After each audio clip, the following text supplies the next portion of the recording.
You're listening to Well, I Laughed, Part 1 of Hypnotic, Who Runs the World. Grant, how was your day? Hi, really good. Lots of fun little quick stories to share. Love that. First one I think you're going to really resonate with. Oh, that could mean literally anything. Correct. I stepped out of my room during lunch today, okay? I'm not abandoning the children during class time or whatever. I step out of my classroom during lunch to go get my little Stanley Cup refilled, because even though my Stanley was a gift, it is like the perfect gift for teachers. And I walk in, and 3 children all at once go, "Hey, Mr. Thomas," da-da-da-da, and start immediately asking me a question. And I walk to my desk, Set them on fire. and I turn to them, and I go, "Hey, just so you know, that's the most overwhelming experience a human has ever had, ever.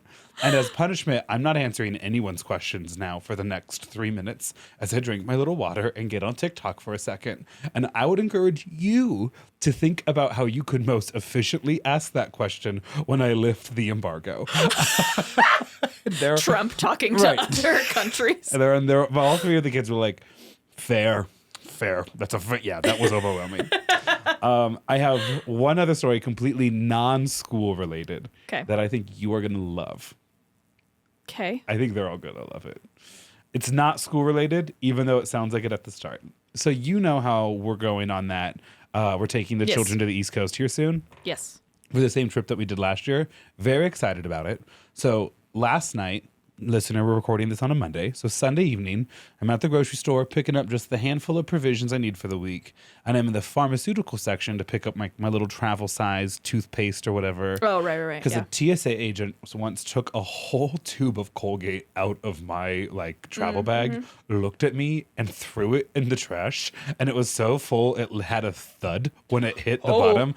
And I was like, I know those are the rules. I just didn't think they'd apply to me.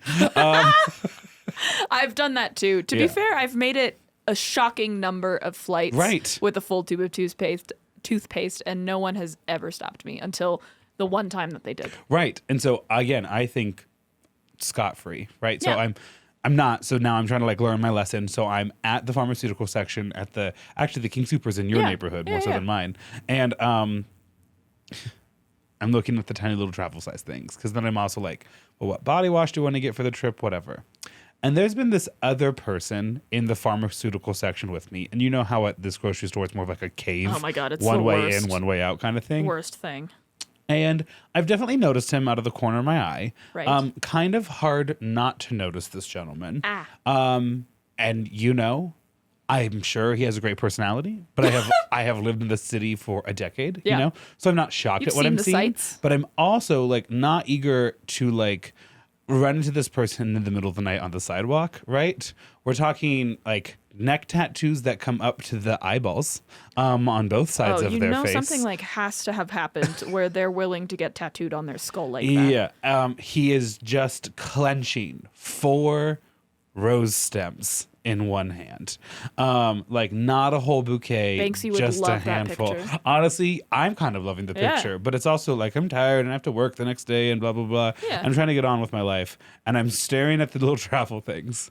And he comes up to me and he goes, "Hey man, I'm so sorry to ask this." And I turn and I go, "Yeah." And he goes, "Oh no." He looks at me and he goes, "Do you know what treats hemorrhoids?" Babe. I was so ready for him to ask for cash. I was too, and I'm already doing the I probably could afford it, but I am in my season of savings and there are things I'm trying to budget for. And the pharmaceutical section's not a cheap section of the grocery store. So I'm caught off guard. Hey, do you know where to treat hemorrhoids? And also, I haven't really talked much out loud that day because it's Sunday, right? So your body is And also my voice is super low because I just have not used it. And so I go, it's there's a medication for it. It's called it's hemorrhoid cream. And he's kind of looking at me still and I go, I would check out the pain relief section. Which is legitimately where I do think it would be. Yeah, you sure. know? I have no idea. Yeah, I mean, There's not an ointment section in this little cave pharmacy or whatever. Nothing would have prepared me for that conversation. Like, literally nothing. The best way I could describe it is, in many ways, it felt like an adult pop quiz. It was you did not see this question coming, but quick, where would you find hemorrhoid treatment in a grocery store? Which one do you have to fill out for your employer, your W-2 or your W-4? It's W-9. No, I'm kidding. I have no idea. I couldn't tell you. It might actually be. Oh, no. I don't know. I think they give you a W-4. I think that's the one that they send you. Sure. Maybe it's a W-2. See, I don't know. So I'm like, oh, I think it's in pain relief. That's where I would go, whatever, blah, blah, blah. He's like, cool. Thanks so much. Appreciate it. And he walks like legitimately super kind interaction, right? Granted, not a long one, but like, great little interaction. Yeah.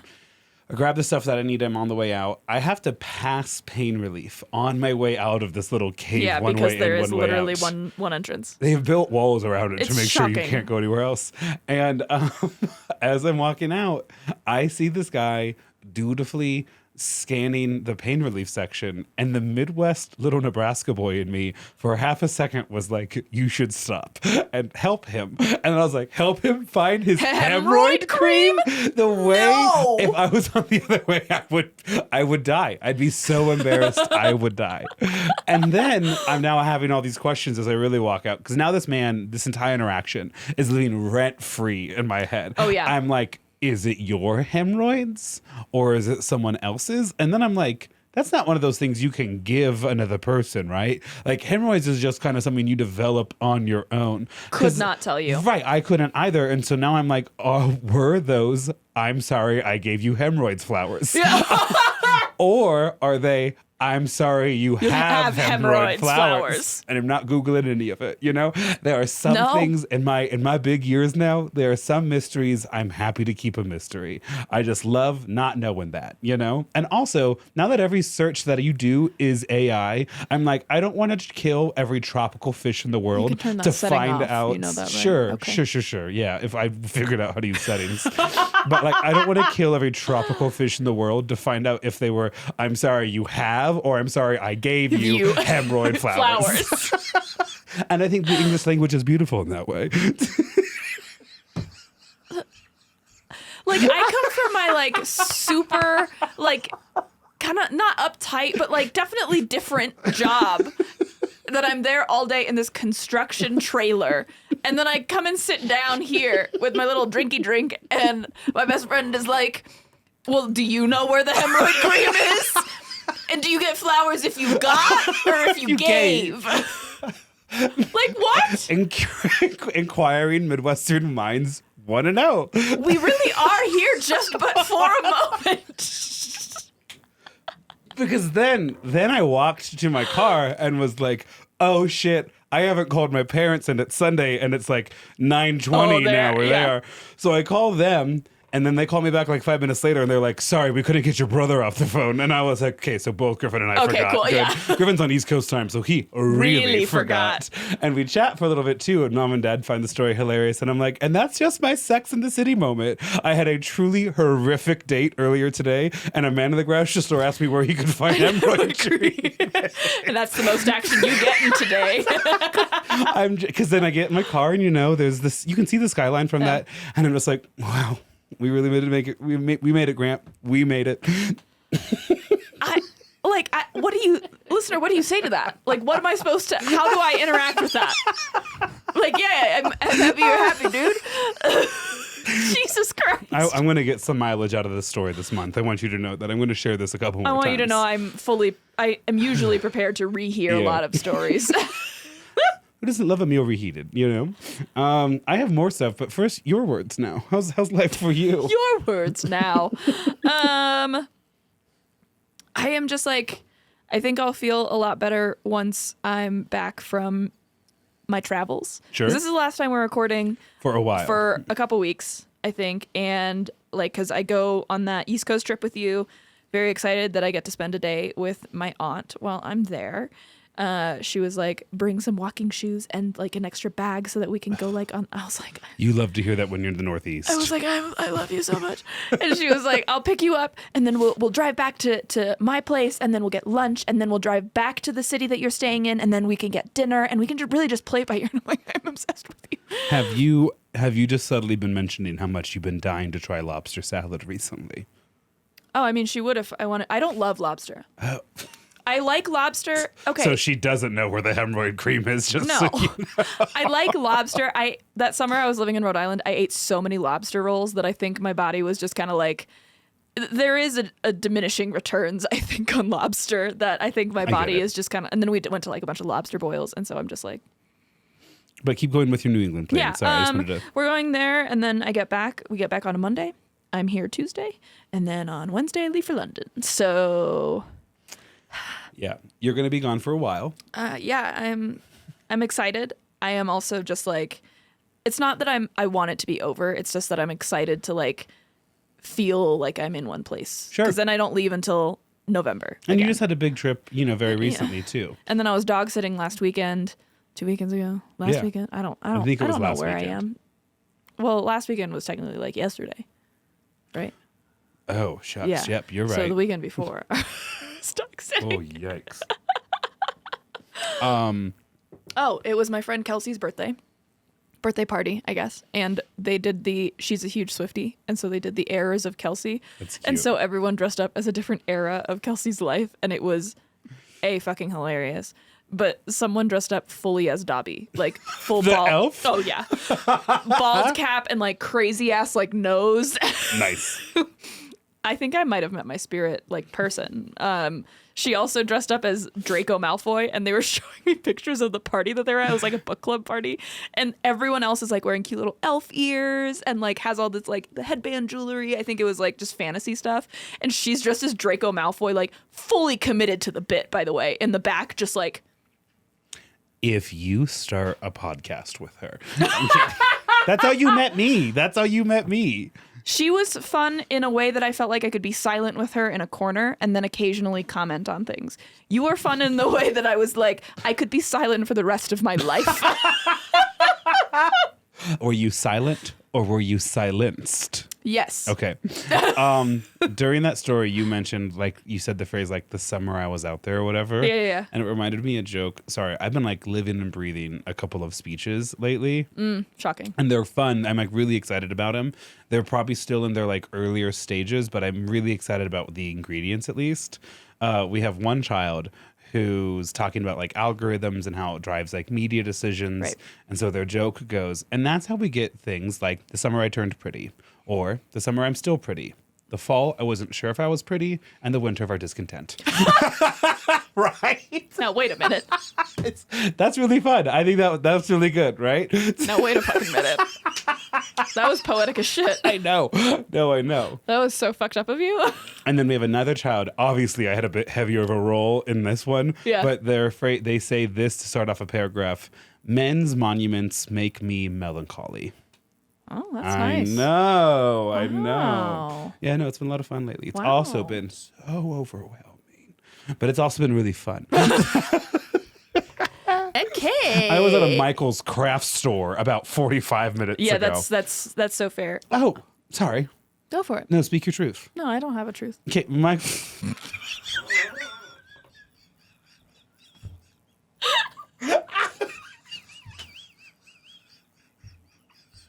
Sometimes words just exit my body, you know? No, I don't have a truth.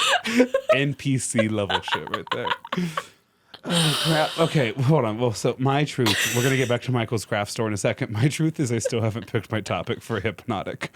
And this very long break is very crucial. There's a couple things swirling around, but I have a child on my team who's a sophomore who is very afraid they might end up becoming accidentally a nun. Not a Catholic nun, but like a different one. Anglican, I think maybe. Sure. But the thing she's way more worried about is that she's going to go to Harvard and get really into a cappella. Why would you be worried about that? This child knows that the person who plays opposite Weezer in Steel Magnolias is the niece of Michael Dukakis. This child emailed me a list of 15 different people they think I should be like learning more about. Hi, is this person going to be at Yale? No, they're not. Damn it. I'm so sorry. They're Because we could just talk about niche little subjects for days. I love all of the children. Obviously, it's so cool to see the little personalities. Yeah.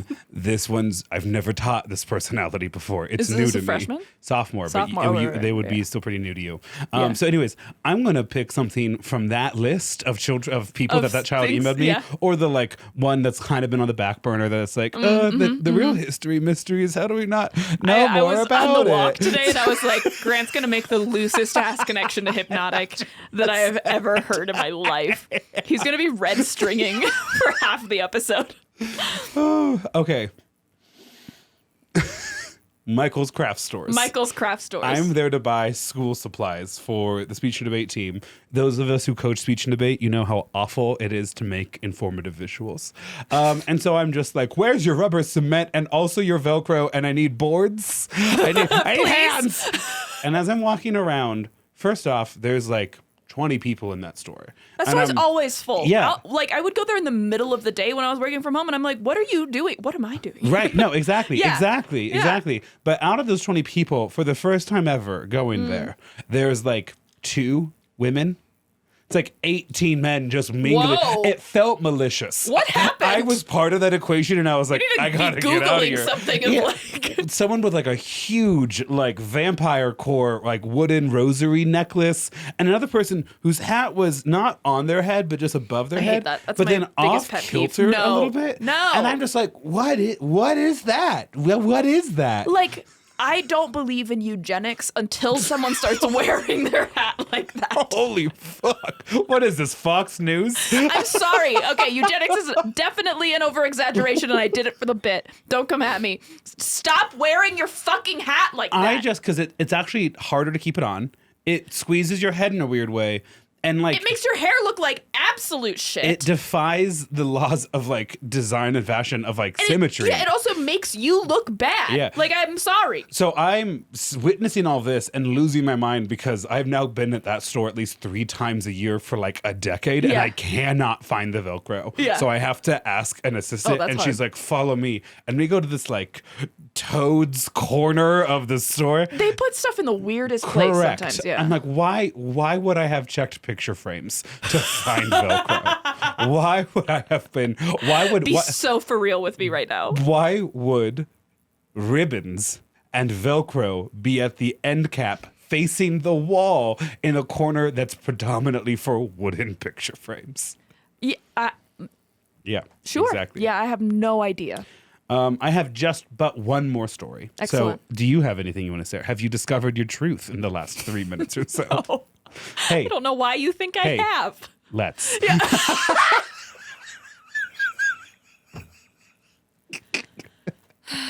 No, I don't want to. My favorite thing now is telling my coworkers I'm going to go judge speech and debate, and then them being like, oh, because suddenly they're not as like, they don't make fun of me as much for taking PTO, because I'm like, well, I'm actually going to be like working kind of like I'm going to be judging speech and debate. Oh, I'm a level 2 accredited judge. Level 2, basically level 3 now at this point. Because none of them know what that means. I also don't really know what that doesn't really mean anything. If you ever just want to fuck around, it means a lot, though. No, you can also become a level 2 accredited judge. All you need is some time. This is how pyramid schemes start. I want you to know. I'm not asking for money, though. That's the difference. Yeah, you never ask for it that'll up come. front. Right, yeah, exactly. that'll come. It is giving, not Linda Belcher. What's her sister's name? Oh my God. Gail. It is giving Gail energy during that episode of Bob's Burgers when she's like, peppermint essential oil will ruin your life. And then they take her into the house and she immediately loses her mind. Yes. I think about her a lot. I do too. Yeah. I do too. I do too. Yeah. Last story then. Yeah, sure.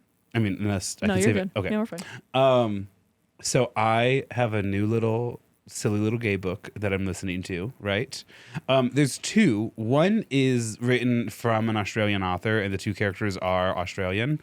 And that's fun because in every sentence there's a word I have never heard before. And I It's think like learning a new language. yeah, a little I'm bit. literally, and I'm in traffic, so I can't Google these words. Oh. So I'm trying real hard to lean into context clues. Right. And so that's good, but that requires some real active listening. And that one's more of like a serious like exploration of like the soul and human relationships and dynamics or whatever. And that's good. But like the cover's like a basket of fruit and stuff like that. Like, Oh, you know, cute, real, yeah, but like avant-garde.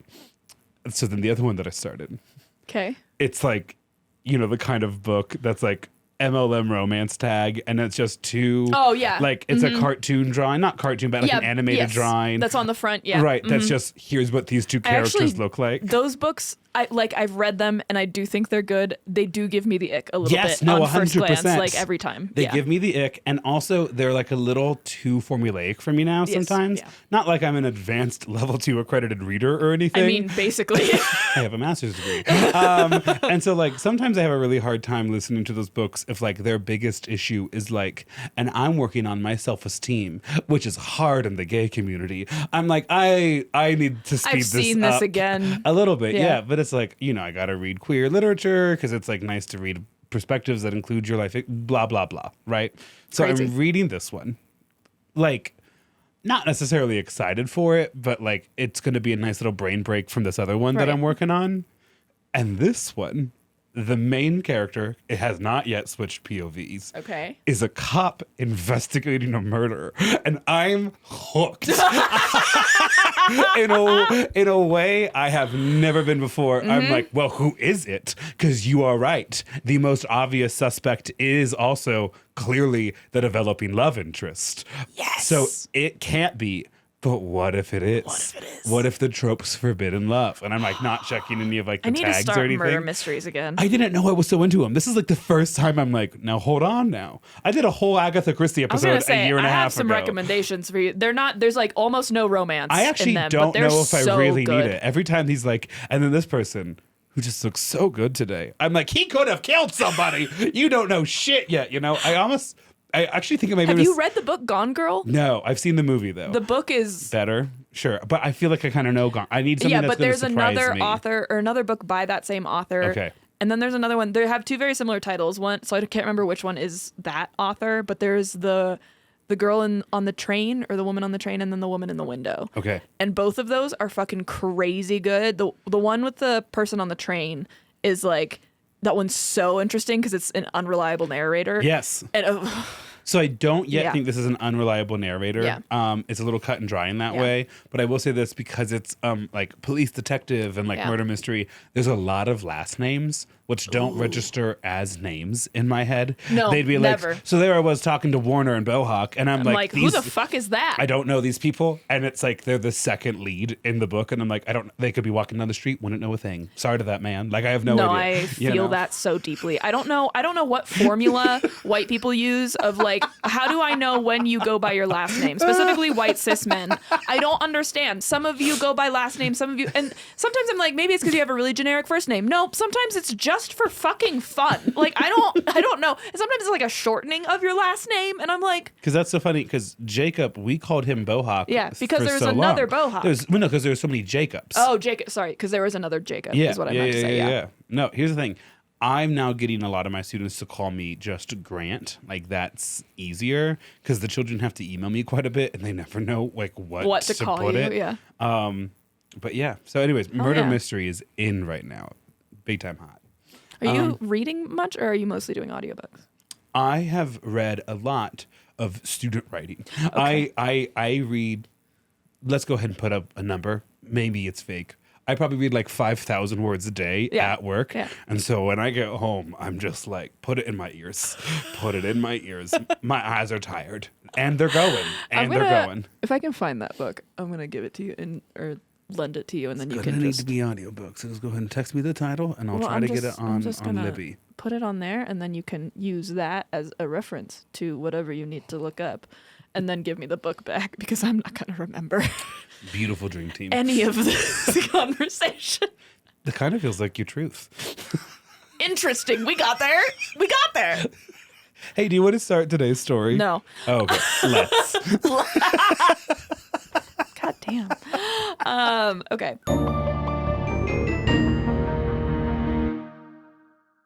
Today's story Mm-hmm. brought to you by my Adderall.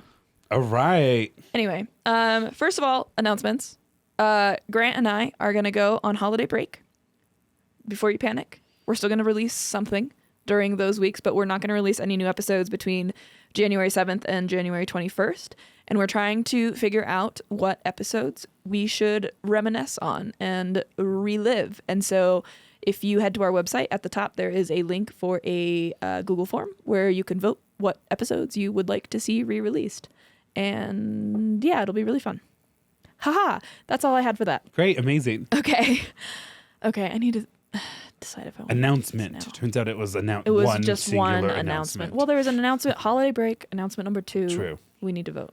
Okay, we're gonna go, shocker, to the golden or Gilded Age. I mean, actually not. We're in 1969-ish. That's So deeply not the Gilded Age. Gilded No, it's not. It's just I'm looking at this photo, and so my brain was like, I mean, might as well be. That's really interesting for you to say.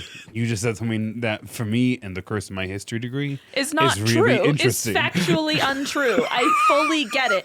In my head, the Gilded Age is like, I don't know, black and white photography. Which is crazy because I just put together that whole timeline. Good. So Lana Turner Sure. was discovered as a teenager while she was sipping Coke in a corner store when an agent, presumably, asked her if she just wanted to be in the movies. She was that Oh. beautiful. Okay, where in the country is she? I want to say California. That helps. Truthfully, not sure. Okay. Her first movie featured her in a tight sweater, and so her nickname became Sweater Girl. She would be considered the Marilyn Monroe before Marilyn Monroe. Okay. And this is a photo of her. This is Lana Turner. She would play Gorgeous. Madam X in 1966. Married. Watch out, gentlemen. You don't even know what you just said. Okay. There's just a ring. It's like, and I it's know. very prominent in the photo. Yeah. So we're going to go to a discotheque called the Candy Store in Hollywood. It's a rainy night in 1969. She is 49. Okay. She's approached by a handsome man wearing a nice suit and a warm smile. And she's a little bit down because over across the club is her most recent ex-husband, Robert Eaton, who is also at the bar and happens to be flirting with someone brand new. And their divorce is like, Fresh. yeah, not even cold in the ground yet. This new handsome man asks her to dance. And so she says yes. And he asks her who she is. And she goes, what do you mean, who am I? Like, I thought you would know who, like. Iconic. Yeah, so like, oh my God, you don't know who I can tell you who You I love am? me, not for my money and fame, but for how hot I am. And so The dream. she tells this man that her name is Lana Turner, and he introduces himself as Dr. Ronald Dante. And then Ronald asks what she does, another surprising question to her, and she says, well, I'm an actress. And he then goes on to tell her, after she asks him presumably, that he is a hypnotist or hypnotherapist.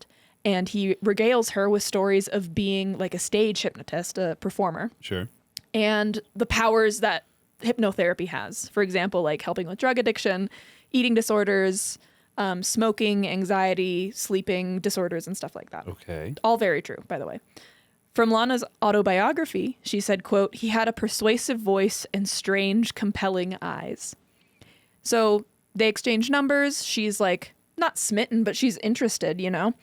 And he calls her 2 days later, the socially appropriate amount of time to wait, I suppose. Of course, naturally.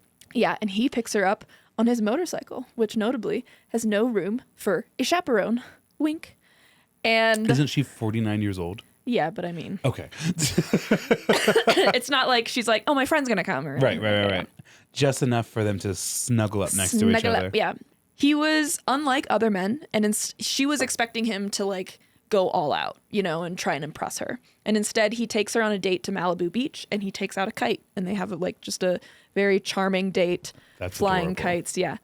And part of like them flirting that first night, she was like, well, can your hypnotherapy help me quit smoking? And he was like, well, yeah, absolutely, like you can't do that. And so she jokingly asks him like, well, when are you going to hypnotize me to help me quit smoking? And he kind of like demurs and is just like, I'm not actually comfortable hypnotizing someone that I'm like romantically interested in. Oh. So he has ethics too. So he's trustworthy. Fantastic. Lana's falling in love. And she's starting to tell her friends about them. And her friends are obviously suspicious of him, as any good friends are. Recently divorced. She's now falling for a doctor hypnotherapist. Yep. Okay. Yep. And they're right to be suspicious. Lana has historically bad taste in men and a tendency to marry them. And also a tendency to and also a tendency to leave them wealthier than she found them after their divorce. Because remember when I said her ex-husband was in that disco club? Yeah. Yeah, that was her 7th divorce. And get ready for this math, 6th husband. I love it. So she circled back to one real quick. Yep. I always love it when they're like 4 husbands in. I got to give number 2 another shot. You know, It's never the first one. It's almost, I feel like it's always the second one. That's hard to shake. 100% was the second one. Yeah, I told you. Okay, but it wasn't. I'm such a human It wasn't study. her circling back. It was him? It was him not telling her that his divorce wasn't finalized. You know, who has time to tie up loose ends? Yeah. So anyway, the 7 divorces of Lana Turner. The first husband was Artie Shaw. I believe he was a musician, maybe. They got married in 1940 and got divorced in 1940. Nice. Love it. Good. 4 months they were together. They were co-stars on a movie and they spontaneously eloped. A quote from Lana, quote, "I knew the 3rd day that it was not a marriage." Shit. Bitch, girl, are you good? Oh my God. Joseph Stephen Crane, 1942 to 1943. And then Joseph Stephen Crane, 1943 to 1944. We got 2 good years out of those 2 marriages. That one person. They eloped a week after they met. Okay. And it got annulled because his previous divorce was not finalized, a fact he conveniently forgot to tell Lana. Maybe that's what I should do in my 30s. Yeah. I'll get eloped with someone. I think Not that would the be way so you funny. and Casey did Yeah, it, but like actually, in a silly yeah. gag kind of way. I love that. You know? 10 out of 10. Vegas kind of stuff, you know? So Maybe this relationship would finally stick if there's like some legal paperwork involved. Yeah. I don't want that. Go ahead. Make sure the legal paperwork never gets filed. So she remarries him, and then she will have her only child, Cheryl, with him, and then they'll divorce a year later in 44.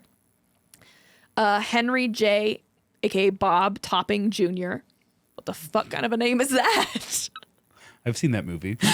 What do you mean? What does that mean? Bob Topping Jr.? Yeah, I've seen that Bob movie. Topping Jr. You get the joke. I'm No. making. Oh, Okay. yeah, I do. Okay. Hey, let's. I'm not gay. The wordplay's right there. I know. I was thinking topping on an ice cream. It's not even the most clever joke I've made this know, I wasn't- episode. I wasn't paying attention. Maia makes me melancholy.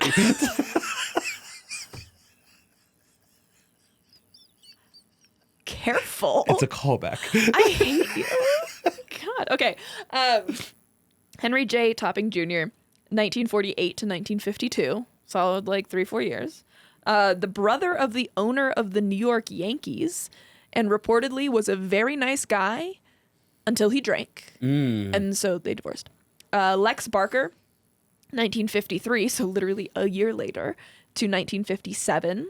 So another 4 years. Quote, "Man enough to play Tarzan in the movies, not man enough to be married to someone more successful than him." So that one ended.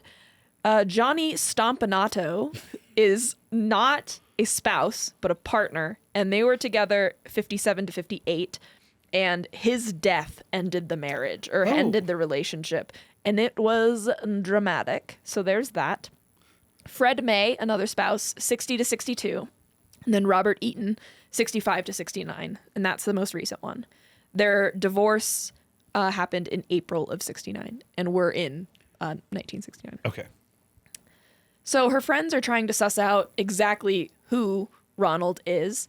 And so Lana starts telling them. She says he's a doctor.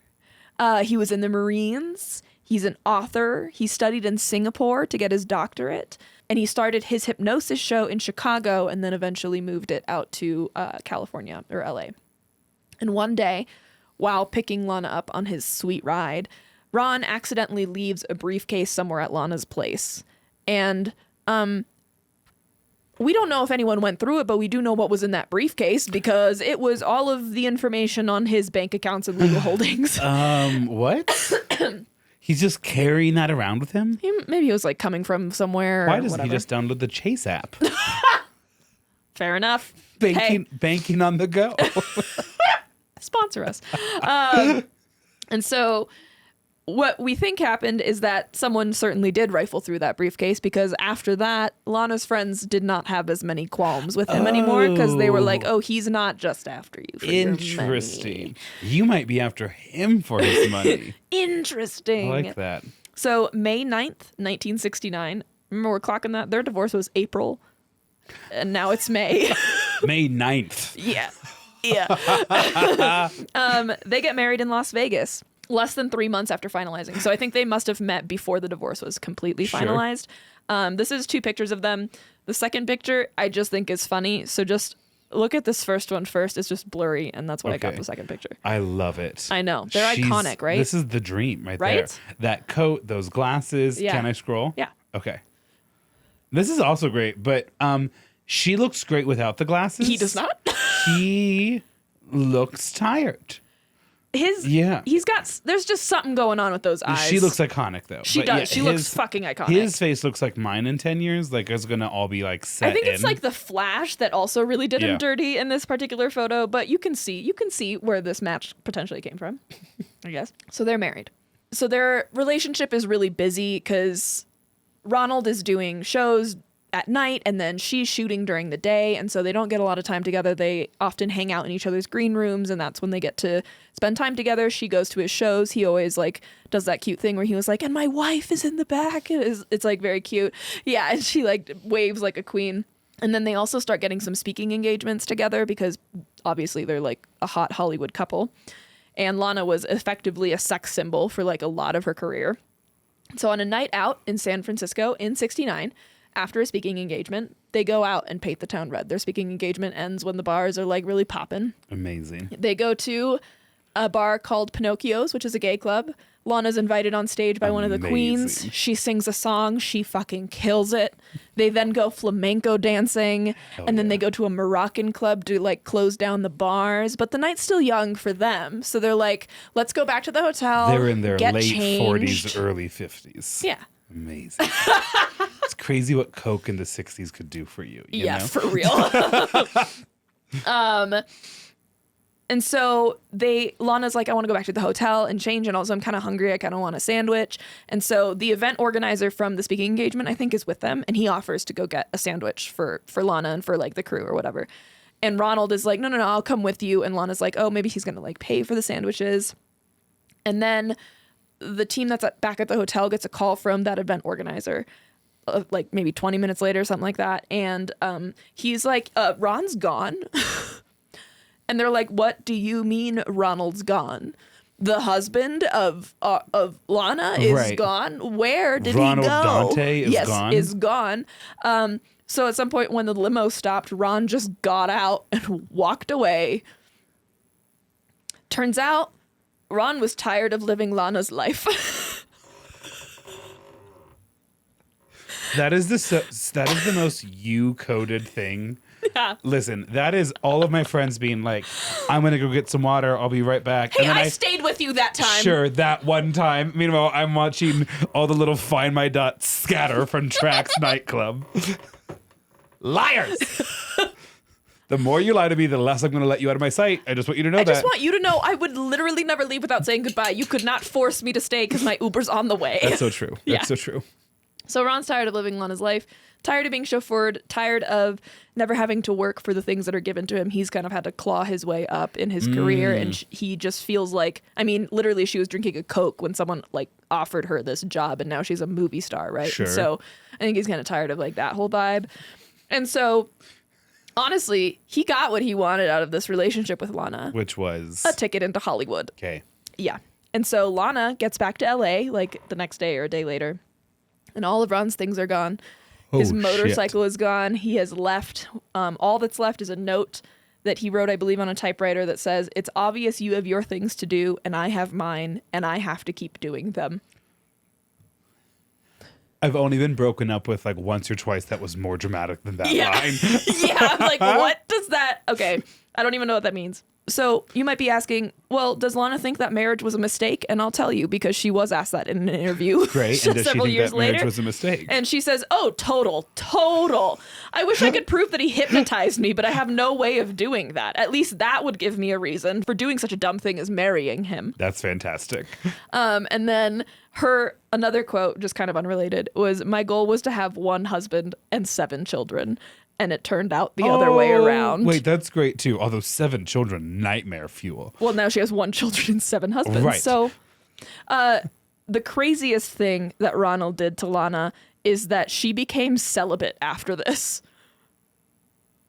What? She became fully celibate after the relationship. She swore off sex. Can I say? Yeah.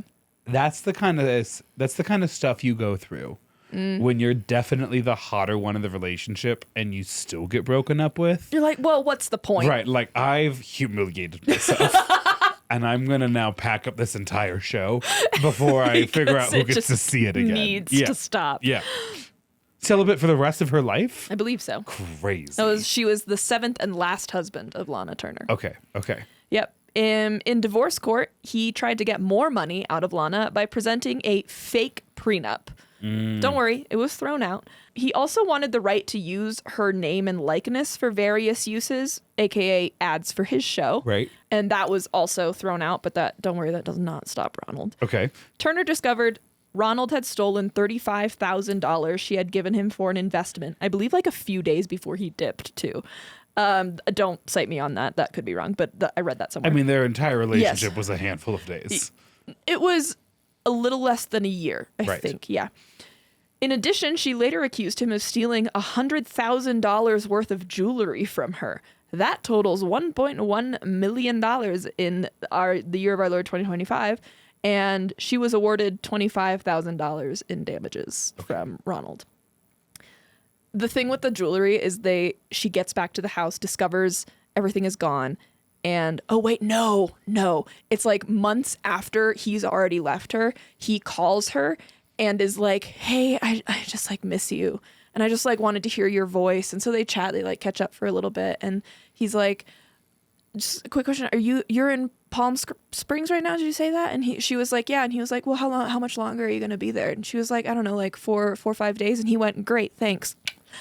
And then robs her? Yeah, and then they like Lana and her team are like, okay, that was suspicious as fuck. So they like go home the next day instead of giving him time. Right. And nothing is gone except for there's a secret drawer she had in her closet that is now empty, and that had all of her jewelry in it. Okay. And we don't know what happened to the jewelry. To be fair, that's never Ronald been. Stole it. It was 100% Ronald. Yeah. Like, yeah. So, dear listener, today we are going to talk about Ronald Dante, aka Dr. Dante, aka Ronald Pellar, aka there's like 5,000 other aliases he has. He's a famed hypnotist in the 70s up to the 90s. Okay. Maybe going on, but their sources are a 8-part podcast series from Chameleon, a documentary by Bradley Beasy in 2010 called Mr. Hypnotism, articles from UT San Diego, Flashback Dallas, The Irish Times, LA Times, ABC News, UPI, Travelanche, and then there's some more. And no trigger warnings. I feel like it's the first time I haven't had an episode with trigger warnings. So just a silly, weird little dude. Silly, weird little dude. But first we're going to talk about hypnosis. Okay. Because I think it's fascinating. Have you ever been hypnotized, Grant? No, I have not. Do you believe in hypnosis? I probably have less of a strong opinion on that as I do like the paranormal and stuff like that. Okay. Have you ever like gone to a hypnosis show? Closest I've ever been is high school, like after prom. They would always have like a hypnosis who would come and like hypnotize a bunch of people. Mm-hmm. And I never volunteered because I was afraid I would out myself. Okay. We were going to keep firm grasp of our mental processes after prom. So I'm gonna go out on a limb and tell you that I don't think you would have outed yourself. Have you ever wondered if you think you can be hypnotized?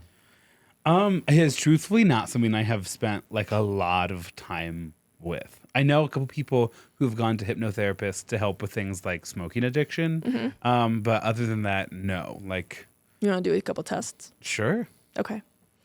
So the first one, you're going to sit up Okay. fully straight, right? I'm going to be so honest with you guys. I don't know how to lead these exercises, so whatever.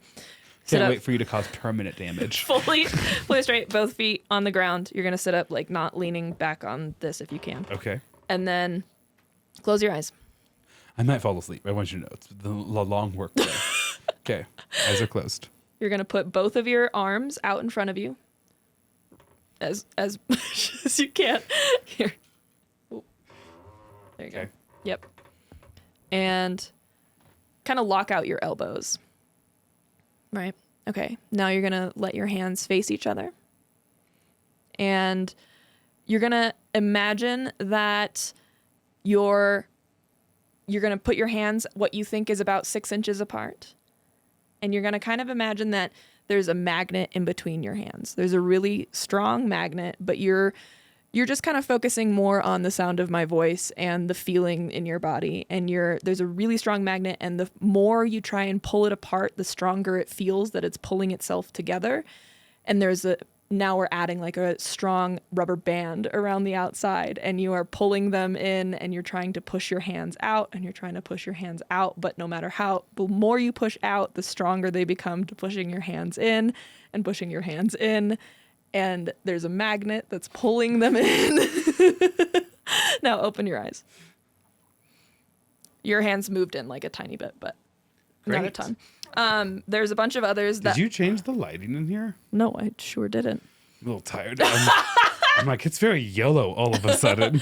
Okay, the other one is... How do I want to do this? And there's a magnet, and there's a rubber band. I was like, I and can't... there's I don't... The thing with hypnotists is that they feel like auctioneers because they're always kind of able to keep Sure, talking. there's like a cadence. Yeah, and I don't I can't do that. So this is called the Siegel test, and this one has scientific backing. It's by a couple of psychiatrists, maybe psychologists. Okay. But the premise is you're gonna look all the way up, but keep your head down, right? Like Yeah. you kind of want to look up at your eyebrows. Like that's how high you want to be looking up. And while looking up, close your eyes. Did you feel that there was like tension when you tried to? Because I don't think you're looking up enough. I'm not gonna lie to you. Yeah. I feel tension. Yeah. So from what I personally just saw, I think you would be susceptible or suggestible for hypnosis.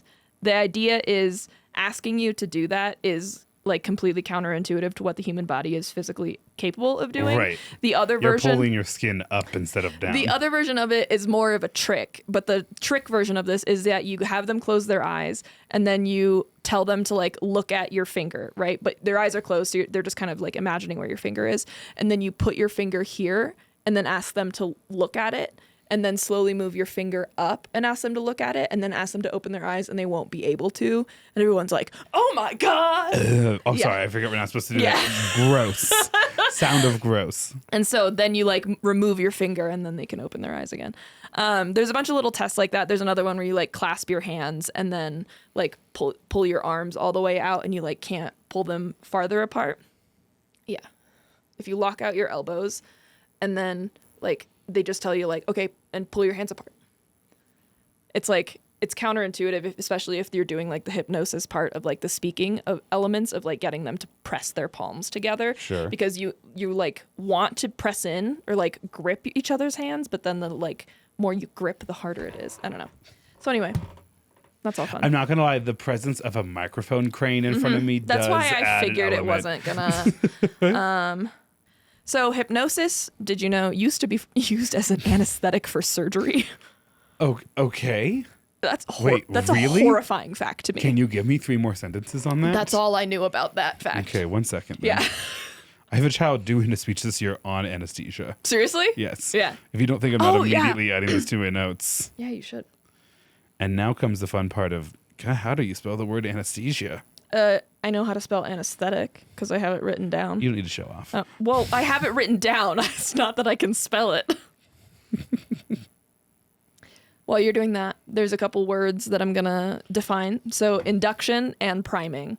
Induction is the process of guiding an individual into a state of increased suggestibility and focused attention, often using techniques like relaxation, suggestion, and rapport building to bypass the critical faculty of the mind. And then that's like the phase of hypnosis where you literally go under. Okay. And then priming is, quote, it's a story you tell at the beginning to draw people in and get them to trust you. And if you don't do priming well, hypnosis won't work. Part of hypnosis is that your brain trusts a person enough to let go of like, I'll close my eyes because I know I don't need to see what's going on right now. Like that kind of thing.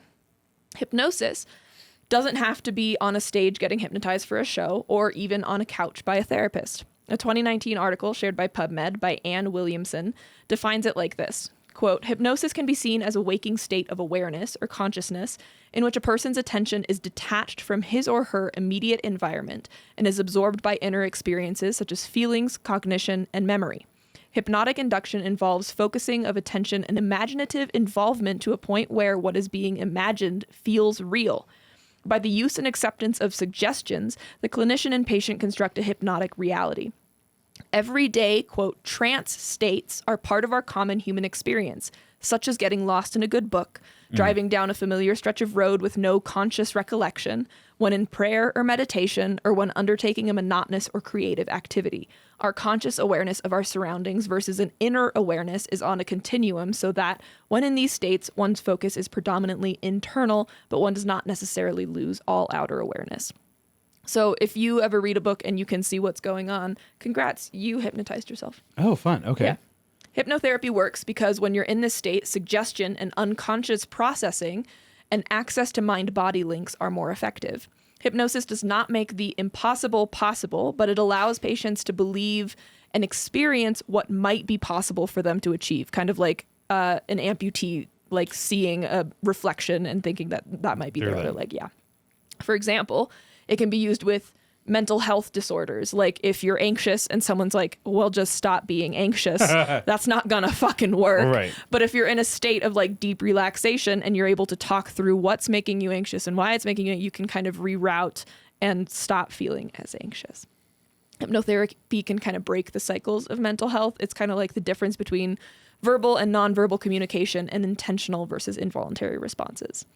Some of the things it can be used for, per the internet, are chronic pain management related to burns, cancer, childbirth, IBS, jaw problems, dental procedures, headaches, etc., hot flashes, sleep issues, bedwetting, smoking, drug dependence, disordered relationships with food, anxiety, phobias, mental health issues, and then easing the side effects of cancer treatments.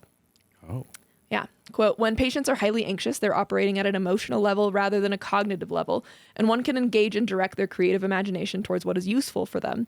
Anxious patients are using their imagination to create possible catastrophic scenarios, which generate even more anxiety and hence more adrenaline, which then can spiral into panic.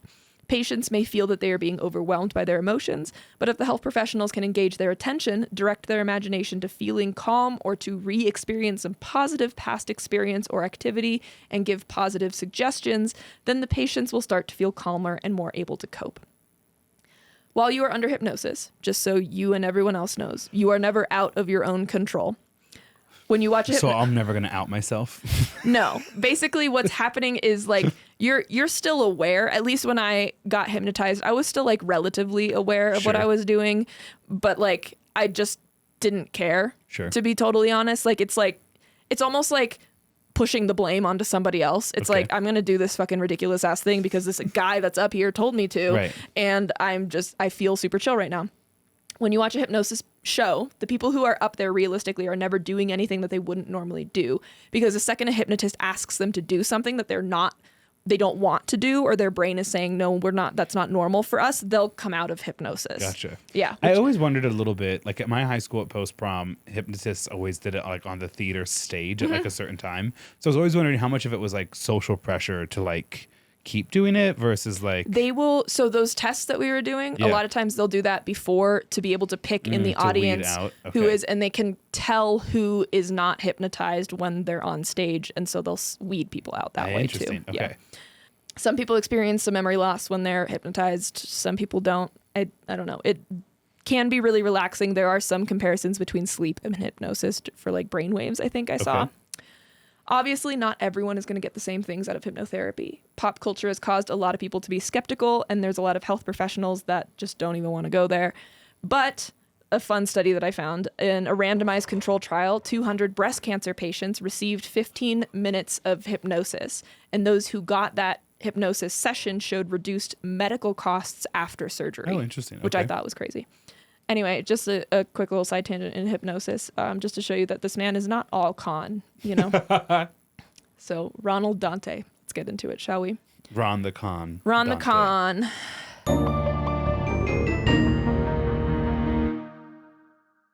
Quote, Ron was a fabulist, a teller of lies, so his own accounts of his early years are mostly unreliable. Okay. I mean, I get that. He was born in... I don't know. Good. Google says 1930, but in 2006 he said he was born in 1920, which matches the age he reported in 69. He said he was 49 when he met Lana, which matches Lana's age. What we think happened is he was actually 10 years younger than Lana. Okay. And so he started lying about that. But then in 1985... That man in the photo you showed me was 10 years younger than Lana. Fantastic. Yeah.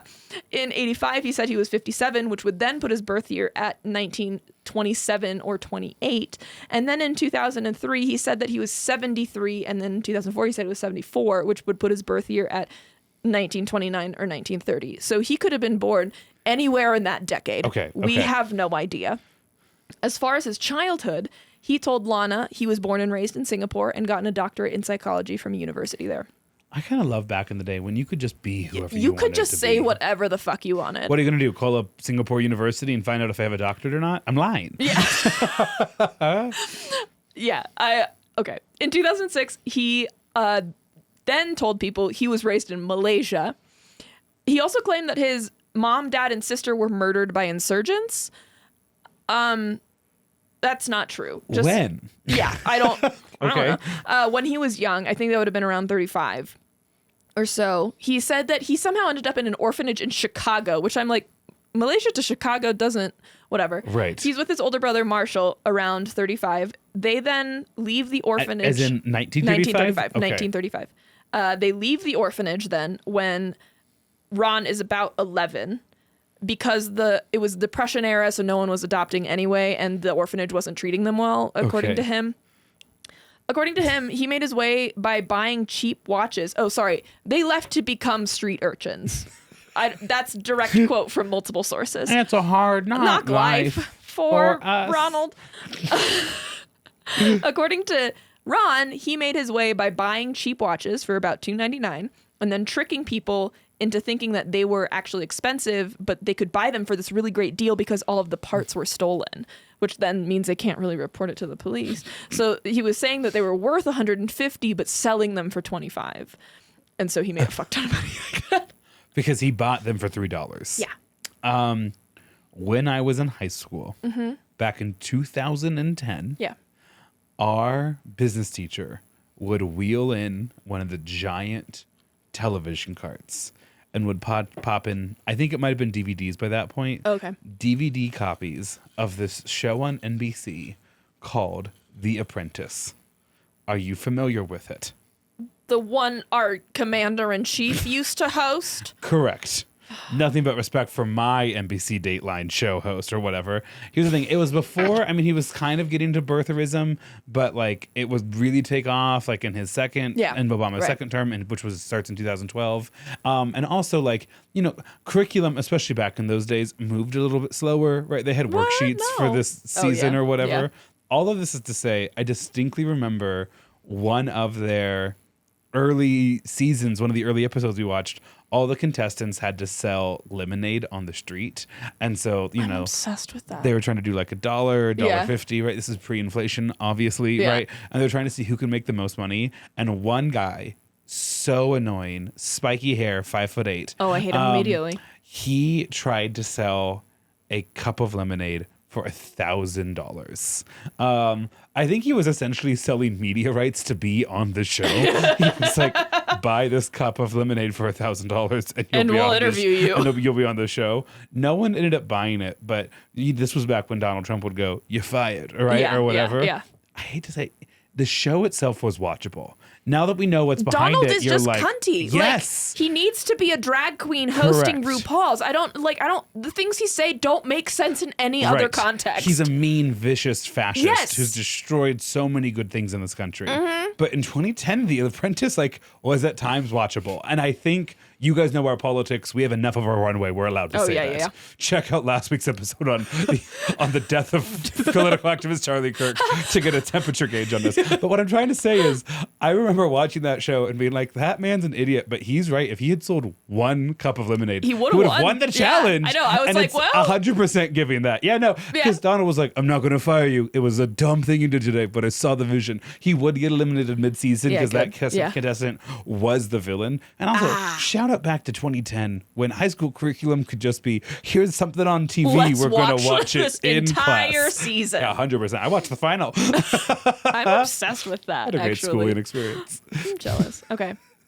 Ron's on the street as a street urchin. Right, he's in the Depression. Apparently, I'm not sure what happened to his brother in this timeline for Ronald, but at some point he claims that by doing this, by the time he turned 18, he raised enough money to move into a suite at the Palmer House Hotel, along with the other kids that he had hired for this con. Literal sweet life of Zach and Cody.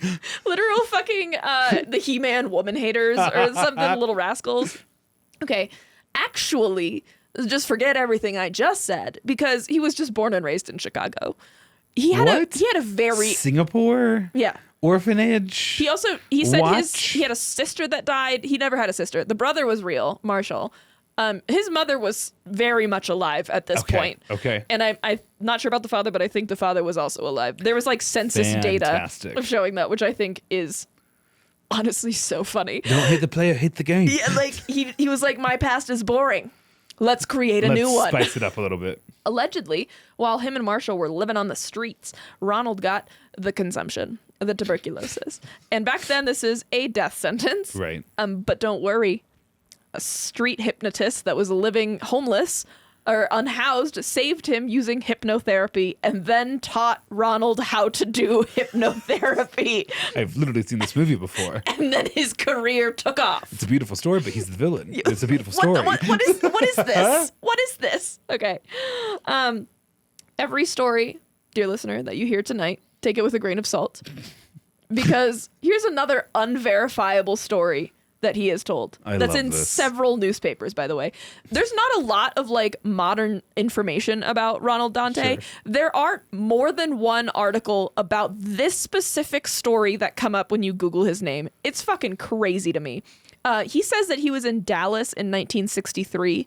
Do you know what happened in Dallas in 1963? Yeah, I know what happened in Dallas. Tell the people what happened in Dallas. It is the assassination of President John F. Kennedy. And so Ronald Dante... He said he was there? He said he was there.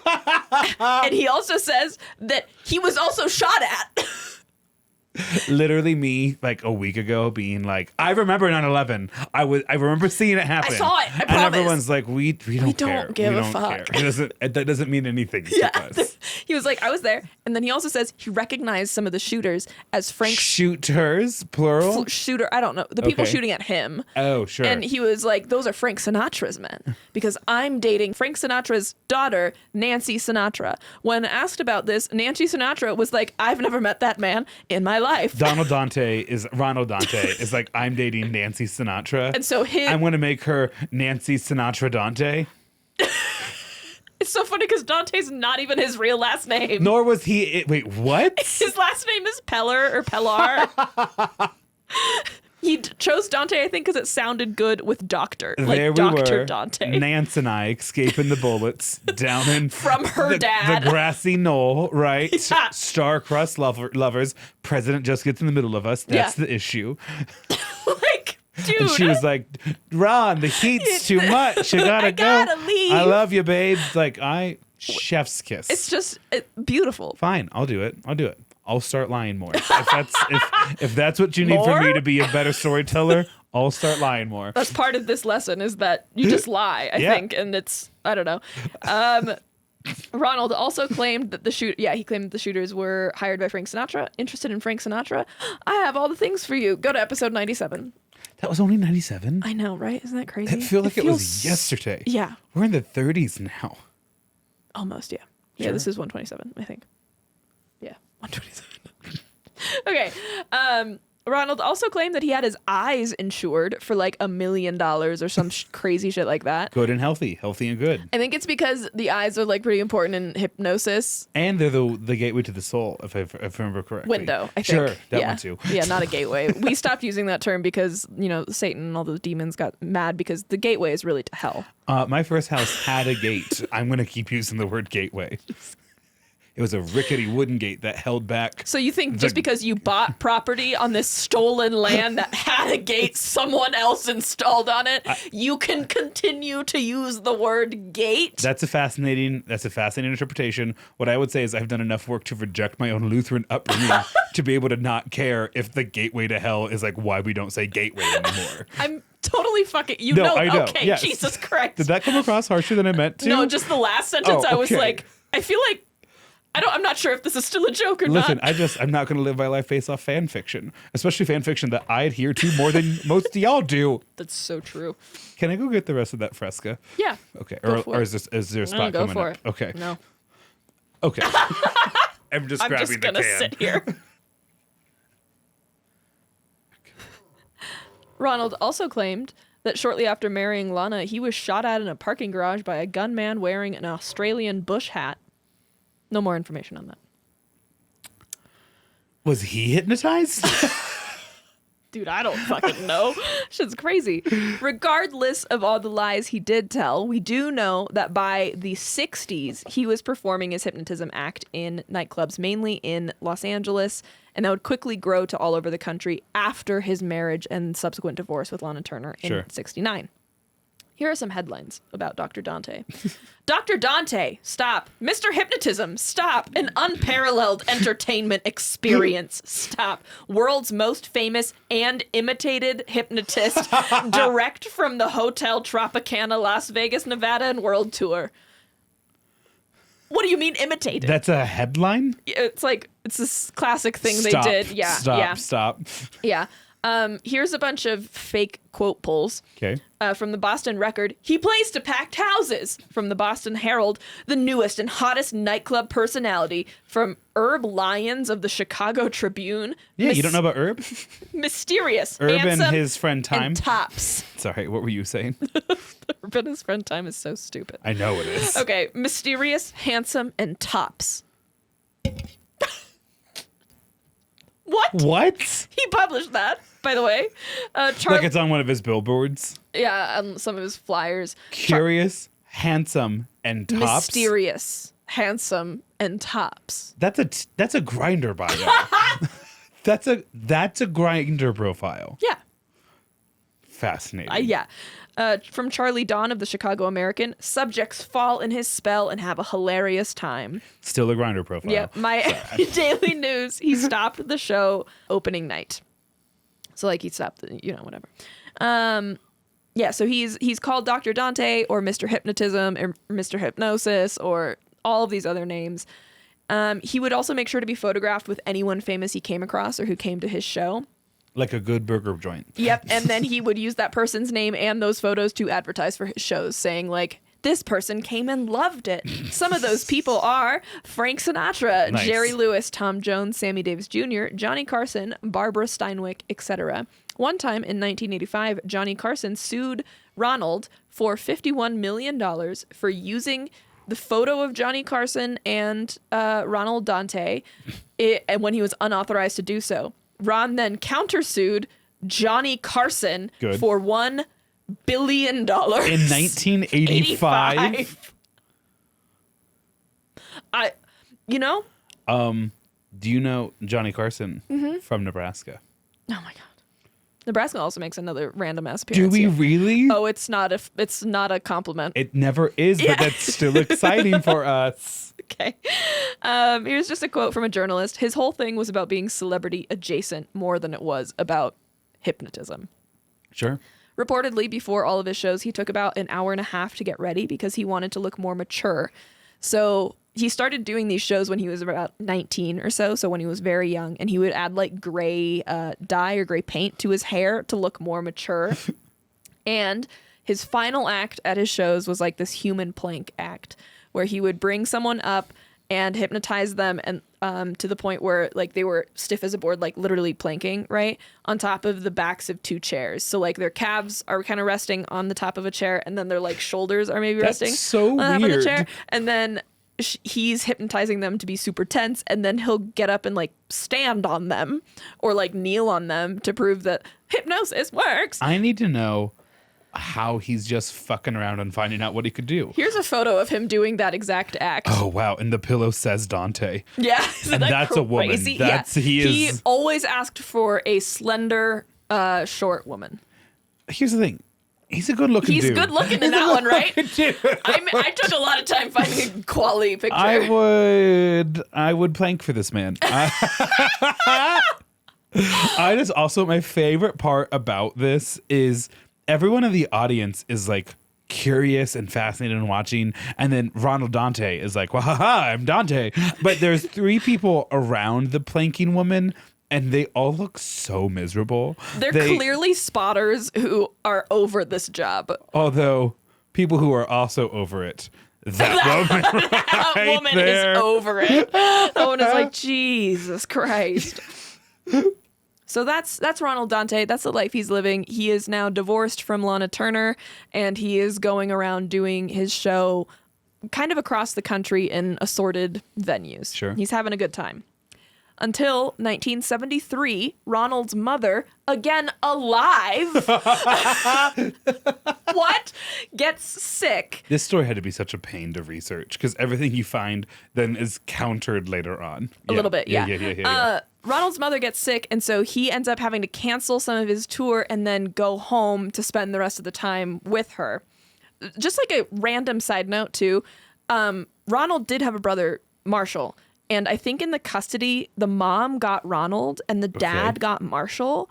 Marshall turned into like this crazy successful business person, and then because I think that was like more the vibe of the dad. Sure. And then Ronald with his mom like loved hosting and was always like make sure that people are never like alone in the corner, like talk to everyone. She taught him how to listen to people, and now we have this man. What an absolute prequel to The Parent Trap. Yeah. Da-da-da-da-da.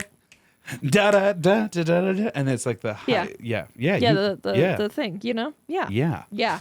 So anyway, he goes back to San Diego to take care of her. It was unlike him to stay in one place because he had been traveling basically every night and like staying in a different place in a different hotel with all of these shows. There was one kind of really big problem for Ronald in San Diego, though, namely that San Diego already had a resident stage hypnotist. In this town, the second largest in the country, ain't big enough for the both two of us. He actually has, there's like a whole quote of him talking about how a town can only have one. I love that. A town can only have one, count on one, Chinese takeout place, and one, count on one, hypnotist. Exactly. Good. And they stay far apart. Good. So that hypnotist was Dr. Michael Dean. He performed his like residency was at the Gaslight Room, which just feels like a fucking incredible name for a hypnotist venue. And no one mentioned that in any of, what do you mean? What do you mean? What do you mean the What do you Gaslight mean? Room? Good. Gaslight girl, keep gate boss. No, I know what I did. I've been working on saying it faster and faster. Girl, keep There it is. gate boss. Wait. Which, of course, I don't believe in because of my Lutheran upbringing. Yeah, and you believe in Who support knows? women. I don't know. Yeah, sure. Anyway, Michael had been performing at the Gaslight Room for years. And it's also gaining a lot of notoriety. I believe in 72 or 73. It's Michael who now? Dean. Okay. Jimmy Dean. You know, like Right, the the sausage. sausages. Good. So Jimmy, fuck. Michael Dean gets global recognition slightly before this time for the work he was doing with the famous heavyweight boxer Ken Norton. Ken Norton is training to fight Muhammad Ali, and he's training him specifically with the hypnotherapy for like mental fortitude and like pain management kind of stuff. Obviously, Muhammad Ali is like on record being like, this little, like, not saying these words, but like, this little bitch, you need to get hypnotized to fight me. Like, how, Right. yeah, like, get over here, you know? Right. And so everyone thinks it's ridiculous. And then Ken breaks Muhammad's jaw in round 1 and ends up winning. I don't feel like we hear a lot of Muhammad's losses. No, a lot. we I feel like don't. we only hear the wins. Now, hold on. Is Ronald the one who tells us that? No. Okay. This is It's recorded yes. elsewhere? I would Okay. trust anything Michael Dean says, actually. He seems to be a more reliable narrator. And so he's gaining a lot of notoriety for that. And I think that's another reason Michael Dean is like, get out, you know? Right. But so Ronald Dante goes to him and is like, hey, I'm in this tough situation. I'm here with my mom. Is there any way like we can share this venue for like a month or so? Like we could alternate nights, or whenever you're out, I can take over. And Michael Dean is like, no. Yeah, no, the way I'm like, no, not at all. No. Apparently they did have a common background. They both agreed that they started out in Chicago with their hypnosis shows and probably helped each other along the way developing their shows. If you Okay. ask Ronald, he's like, I coached Michael Dean into becoming a stage hypnotist from an actual hypnotherapist. Okay. And so he basically copied the show I gave him. And if you ask Michael Dean, he says not the exact opposite, because Ronald was a street urchin, but like it was like, I gave Ronald my Everything he entire knows, show. right. And so both of them are just kind of like, yeah. It's my act, and It's not that there's 6 acts that are good in hypnosis acts. It's also just like, you've been doing the same thing. Like, even today, it's the same act, but whatever. Michael Dean is a doctor, which is unique because you might be thinking, well, Dr. Dante is a doctor, right? No. At this point, no. I knew Dr. Dante was not a doctor. A fun story that he told people, he legally changed his first name to Doctor so that he could be called Doctor. What show is the one that has a character whose name is like Dr. Horse? Oh, what is it? BoJack Horseman? I was going to say, that sounds it like might BoJack be BoJack Horseman. Horseman, as I like say it out loud. But like the person's name is Doctor. I believe that. Yeah. Also that we don't know if that's true, that he legally changed his name. I'm going to lean on no. We're 100% sure he's not A holding doctor. a doctoral degree. Well, there's some stipulations there. Okay. No, well, I'm I not don't know. going to tell you about Okay, that. please keep going. Yeah, it'll come. Okay. And Ronald, now that he has been officially rejected by Michael Dean, is nothing if not a petty little bitch. So Ron publicly accuses Michael of stealing his show. Someone then threatens to shoot Ron while he's at some other show performing, and then Michael, allegedly, according to Ronald, planted audience members in Ronald's audiences that would intentionally not hypnotize well in the show. So Michael's like, I'm not going to shoot you. I'm going to do something even worse. Give you an unparticipating audience member. Which is so funny, actually. Ron gets barred from the gaslight, which is like fucking Ron can't gaslight anymore. Well, he got gate kept from gaslighting. He really did from girl bossing too hard to the sun. Mm-hmm, yeah. Ron would then go to the cities Michael had just been performing in and tell the venues that, hey, I'll perform that exact same act for cheaper, so don't hire him again. So this town ain't big enough for the two of us is the entire United States of America. I think so. I'm obsessed. That's so dirty and underhanded, but brilliant. He has at some the of those same moves where time. I'm like, you're the villain, but That's smart. I get it. That's smart. That's funny. Never hire him again. I'll do it for cheaper, just as good. Yeah. And I'm handsome, probably. Yeah. And I'm a doctor, for sure. I'll play you after this episode some tapes of his voice, because his voice, I was like, yeah, you could talk me into doing it's just about anything. smooth It's and so sultry. smooth and deep, and it's Well, it's from all his times on the street as a street at urchin, a street as urchin a child. screaming about watches. As an orphan street urchin, just working hard for his mom who's still alive. His mom who's dead but also alive. Right. She's dead, but Dead she's so alive. he can be an orphan, but alive so that way he can come back to her later. Exactly, yeah. When yeah. she's sick and ailing.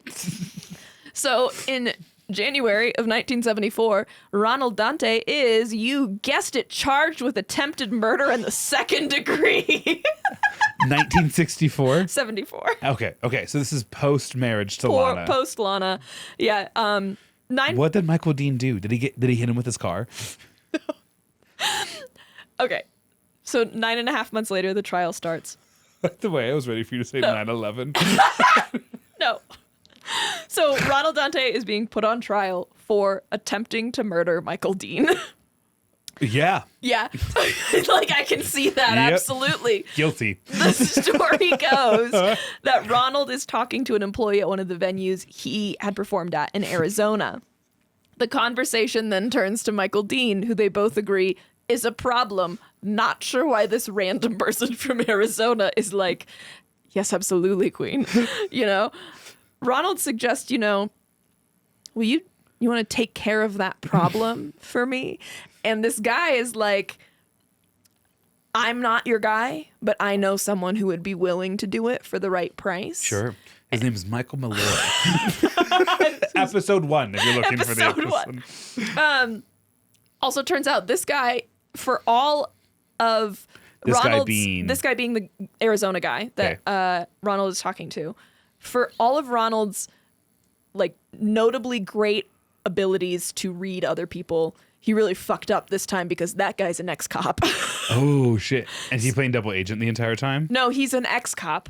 So, yeah. So here's there's a lot of shit that goes into the trial. I'm not going to go into all of it. Basically, it also comes out that Ronald was like hella high on drugs like the entire time and actually has no memory of any of that. Do I believe that? Maybe. But then there's like psychiatrists also came in and were like, he should be declared like clinically insane for like this time period, essentially. And allegedly, from the people that were in that courtroom, they were like, no, Ronald was winning over that audience. Like, he would walk in and the jury members would wave at him and he would wave back. And then they played tapes of him asking people to kill a guy. And not only that, also talking to somebody about how he only married Lana on a bet with his manager. Good. And how she was always like shit talking Lana, and the jury is like, you can lie to us, but you don't shit. You leave that Lana. nice lady alone. Out of it. Okay, so the advice they always give if you want to get out of jury duty. This kind of feels like the NDA advice. Yes. If you want to get out of jury duty, there's a thing you can say, but now I feel like it needs to be updated a little bit. So the thing you say if you want to get out of jury duty is, I don't trust law enforcement and I would never find their testimony credible, and I'm easily hypnotized. Well, let's play it out in some low-level civil cases at first, and just let us know how it goes. Yeah. Now, Maia and I don't ever understand that because Maya desperately wants to serve on a jury duty so bad. and I want to be considered just long enough that I don't have to go back to school that day. But I'm not going to be on the. I'm not. I judge for a living. He'll wait till the very last moment to be like, I actually have some conflicts. I hope that they know what the lore is there, but we can talk about I don't know. That's fine. Okay. Anyway, here's a quote from someone talking about the trial. Quote, whatever else Dante is, he is likable. Even the most outrageous statements seem strangely plausible when coming from his lips. That may be the secret to his success, says District Attorney Gary Knepp, who is alternately amused and exasperated during Dante's attempted murder trial. That is an insane sentence. And that's the trial in which Dante attempted to murder somebody. Yes, yeah. So he is found guilty. That actually does surprise me a little. Yeah. I'm waiting for him to weasel his way out of it real quick. He weasels his way out of a lot in his life. Is it a split jury, or are they all like, that's pretty guilty there? I think they said the deliberation time was 17 hours. Okay. Yes. So. Like, not really. Like, there was one holdout who thought he was pretty. If we stretch this out long enough, they'll get us dinner. Yeah. They have to. Everyone's in on that, right, Janice? Right, exactly. Okay. So he's found guilty, sentenced to 7 to 10 years. He then failed to surrender himself, and then there's a week-long manhunt. I didn't have time to get into that. And then he... For Ronald Dante, the hypnotist and now fugitive. Yes. Former husband of Lana Turner. This is not the only time he will be a fugitive of the law. Orphaned for the second time in his life. I think sometimes the only real skill I have is description. And you said it, I didn't. Yeah, no, I know. Okay.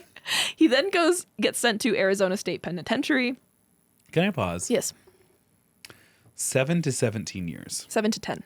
Okay, wow. 7 to 10 years for attempted murder. In the second degree. Okay. See, that feels good. That feels like, yeah, that feels about right. Yeah. But for Ronald, it feels a little intense. He's just a silly little guy. He's just a silly little guy. Who is absolutely in the wrong. But how do we know? He lies to everybody. Who's to say we don't even know who he is. Who's to say he was telling the truth when he said, quote, I want you to kill that guy? Who's to say that's the truth? You have a good point. I thank you, because I teach debates. And like I say, if you're ever in a room with 5 debate teachers, you're in a room with at least 10 opinions. That's why I try and avoid that. Okay. While he's in jail, he would host hypnotherapy clinics. After a certain time, I think he was talking to people and he was like, oh, you're addicted to heroin and you're addicted to heroin and you're addicted to heroin. I have just the thing. I gotta try heroin. He helps them cut their addictions with hypnotherapy, allegedly makes some not lifelong connections. Like people remember other people coming up to him being like, this man saved my life in jail because I was addicted to heroin. I know by and large this isn't usually true. But every time we do a story about someone who goes to prison, if that's not the final chapter, prison really does give them time to focus on their hobbies. You know? I know. I'm thinking of a couple, Reality Winner got super buff in prison. I am thinking about a couple of people who time in prison was sad because they lost their independence. Yeah. But it also gave them unfiltered, it's just Uncle Iroh pure in time. Avatar where he's just doing Yes, he's getting pull-ups. shredded. Yeah. All told, with some really good legal work and also I think good behavior on Ronald's part, he spends 2.5 to 3 years of his 7 to 10 year sentence. So he comes out that other side with a brand new ego of nobody can touch me. Because I'm shredded. Because I'm just so damn charming. And he ends up, after that, working at a place called Knott's Berry Farm, which is an amusement park. In Southern California. Yeah. I've been to Knott's Berry That's crazy. Farm. I had no idea. There's a Patreon story. Okay. And so he's very grateful for this gig because it gives him a chance to land on his feet, but he mostly does shows for children and families. He says he does love working with children in hypnotism shows and in hypnotherapy because kids are way more suggestible. They're susceptible to suggestion. They want to believe in magic. And also they have much better imaginations than adults. So they want to believe in magic. I'm adding another thing to I'm sorry. One second. And so he does that for about 2 years working at Knott's Berry Farm. And then he gets kind of bored. And so he starts doing his regular hypnosis shows. But there's got to be more than just stage hypnosis, right? There's got to be a way to get more money out of this, Are you right? about to say street magic? Jesus Christ, so no. desperate for you to be like, Chris Angel, mind freak. I'm going to freak your mind. I hated street hypnotists. everything about what you just said. You know what I'm talking about, Yeah, though. I know. The edgy early 2000s I can see the mohawk magicians. looking thing, yeah. So he uses his prison term as a new way to prime his audience, being like, prison saved my life and now I'm here with you, and he uses it as a way to be vulnerable. You know John Mulaney's newest special where he opens about being a drug addict? That's the kind of thing he's doing. He's literally at these places and he's like, I'm a god. I'm an awesome god. Come to my show. He does take notes from evangelicals. Does he really? In later years, yeah. I think I deleted that note because I was like, I don't have time to get into that. Every toxic television persona from the 20th century was and then to really hone my craft, to extort as much money as possible out of my audience, I turned to evangelicalism. And this is considered the me decade, the 70s and 80s, which is I think the dawn or the peak of self-help books and tapes and Oprah and, I'm Ronald Dante. I served 3 years in prison for attempted murder in the second degree. That I did commit. And I am the face of the me generation. And he is. Didn't try to murder me. I tried to murder you. And that's what that's matters. me story. Yeah, that's me story. So he starts selling tapes and teaching people a variety of lessons related to hypnotherapy. He sells a textbook. And eventually he's like, I should start teaching more people about this, but I need to bring some people on to make all of this kind of work. Lucky for him, Ron has a godson who just got scarlet fever. And much When like God closes one door, he strikes a nephew down with scarlet fever. and much like Ron with tuberculosis I'm as an a awesome straight God, urchin, praise me. he goes and is able to hypnotize his godson, Bobby Gold Jr., Did he hypnotize the child or did he hypnotize the fever? I want to know. child. And within a couple days, Bobby Gold is back up. Gold is new. Yeah. Shut up. That was the stupidest thing you've ever said. It's probably GOULD, right? It's regular gold, GOLD. I wasn't ready for that. I know I wasn't either. I'm also not ready. I didn't write it down. I think he What might. did you write down? All the best He things didn't get written still down. might. I think Bobby Gold still might perform. I'm not sure if he performs today, but he did change his name. And I was like, Bobby Gold? You changed your name from Bobby Gold? Bobby Gold, nephew of Ronald Dante, another real name. Godson. It's just crazy. Okay. And so Ron does hypnosis on him, and Bobby Gold survives, and his body ends up cooling down, and within a couple days he's up and going again. He was 6 years old when that happened. He grows up, and eventually, as he's growing up, Uncle Ron would stop by the house all the time and visit with Bobby, and Ron and Bobby's relationship will grow over the years.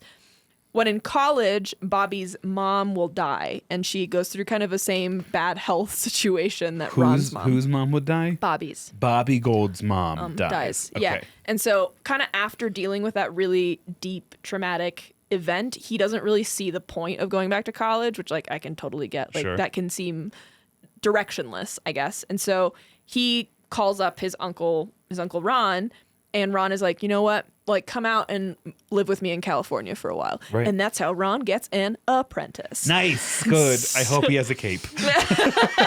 I do too. So Ron teaches Bobby sleight of hand. I mean contract negotiation. That was good. Thank you. So Ron sends Bobby to an event space. This is one of his first tasks. Ron sends Bobby to an event space or club or whatever, someplace he wants to perform that hadn't been giving him the time of day. And Ron wants to set up a long-term contract with them. So he gives Bobby 2 sets of the contract. One set has a line in it that stipulates exclusivity, saying you can never host another hypnotist here, like ever. Including that fraud, Michael D. Yeah, especially that fraud. And the other one, the one that he will place on top, does not have that line. And so they'll have the 2 contracts, and when it comes time to sign, they'll slip the bottom one out, so he signs the one with the added line on it that he never reads. So that's fun. Fun things to be teaching your godson. I mean, that is legitimately fun. A good wing. And yeah. there's a couple of classes at East will teach you. Oh, shit. I mean, that is a legitimately good thing. And at my school, there's a couple classes that will teach you Fraud? that kind of legal framework. Okay. Cool.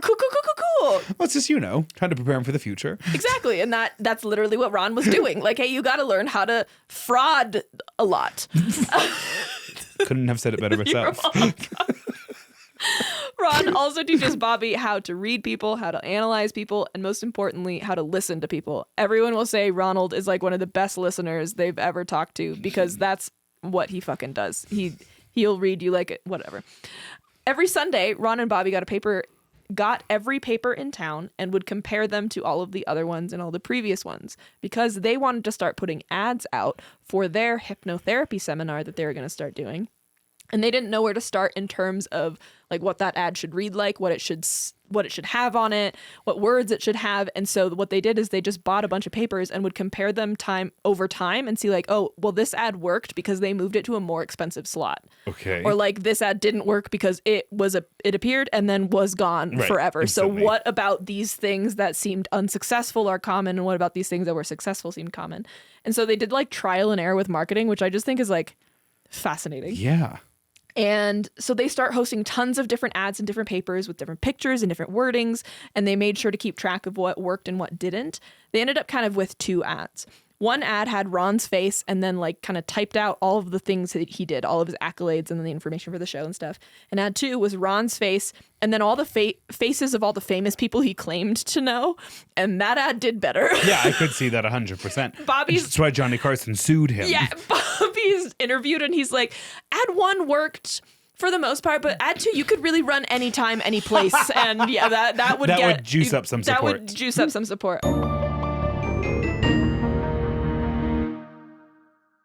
So they start doing a hypnotherapy seminar / performance. This section is titled "Do As I Say."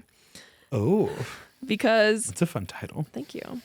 Ronald was very particular with the event spaces he performed in. He always wanted to use the chandelier lighting that the venues would usually use for weddings. Okay. And then he would also have a lot of his own lighting, and he would spend hours tinkering with it to make sure that it was like just perfect. He's like, soft lighting, babe. Soft lighting on these eye bags. Yeah, I get it. Yeah. I really get it. Uh-huh. So he wanted to make sure that the space was the most conducive for hypnosis and also for the performance, because the seminar is a performance, especially for Ronald. He would also adjust the chairs to set up for the audience. He wanted everyone to feel like they were really close to Ronald in this sense. The performance of every seminar would start before the audience entered the building.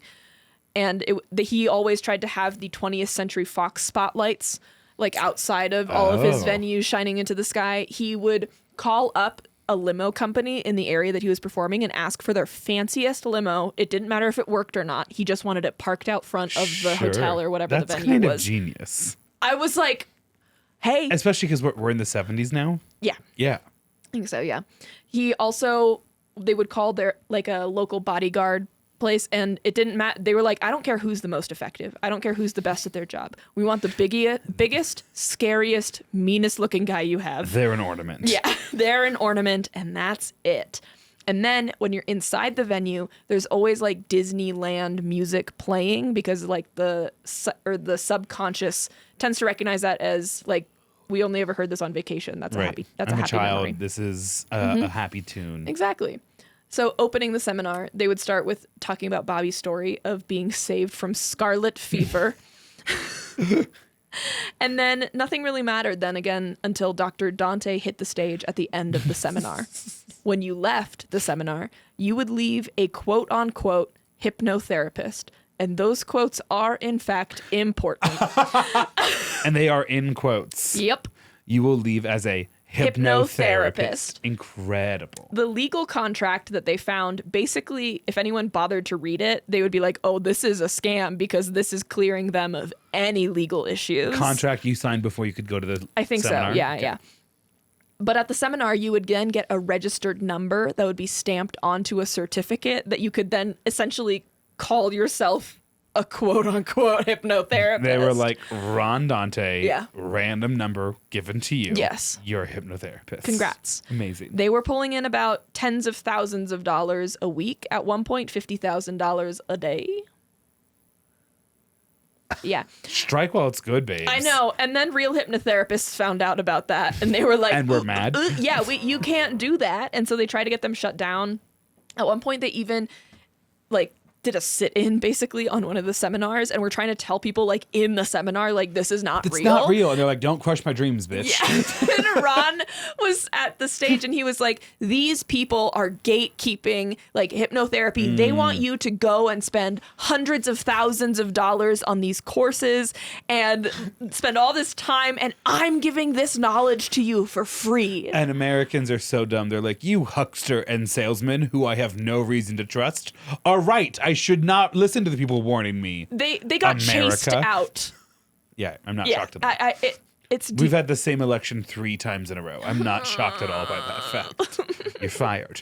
You're fired. Okay.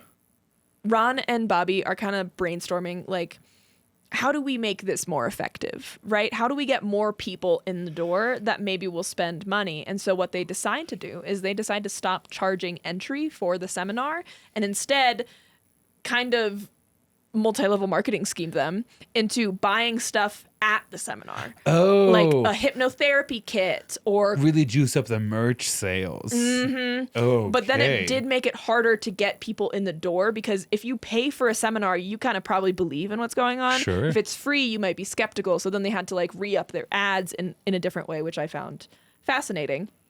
Then he started doing more evangelist stuff, saying like, quote, hypnosis helps people from addiction and worldly sins.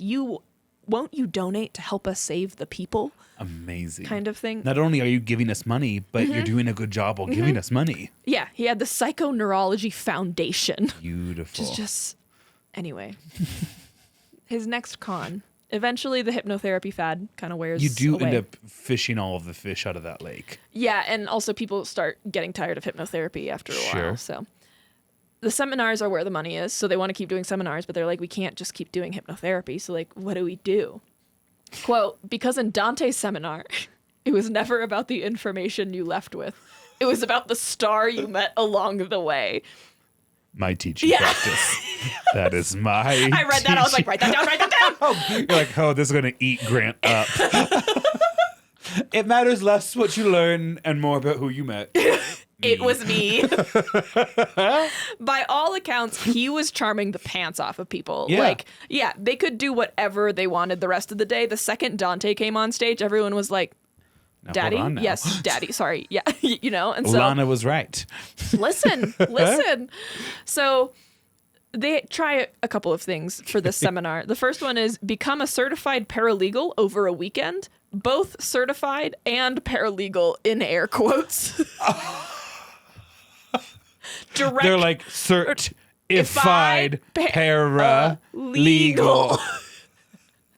And then a direct quote from Ronald's quote, I don't know anything about paralegal. And people were like, that's an honest broker right there. That's I an gotta honest go man. check it out. Another thing they tried, so that didn't work, obviously. The next thing was training women how to make premium clothing. But he was like, no one's going to believe Dr. Ronald Dante. So he updated his persona to be Mr. Fabian, a fictitious fashion icon / designer. Did he know how to sew? Absolutely not. Oh, I don't know why that would matter. Yeah. Mr. Fabian? Yeah.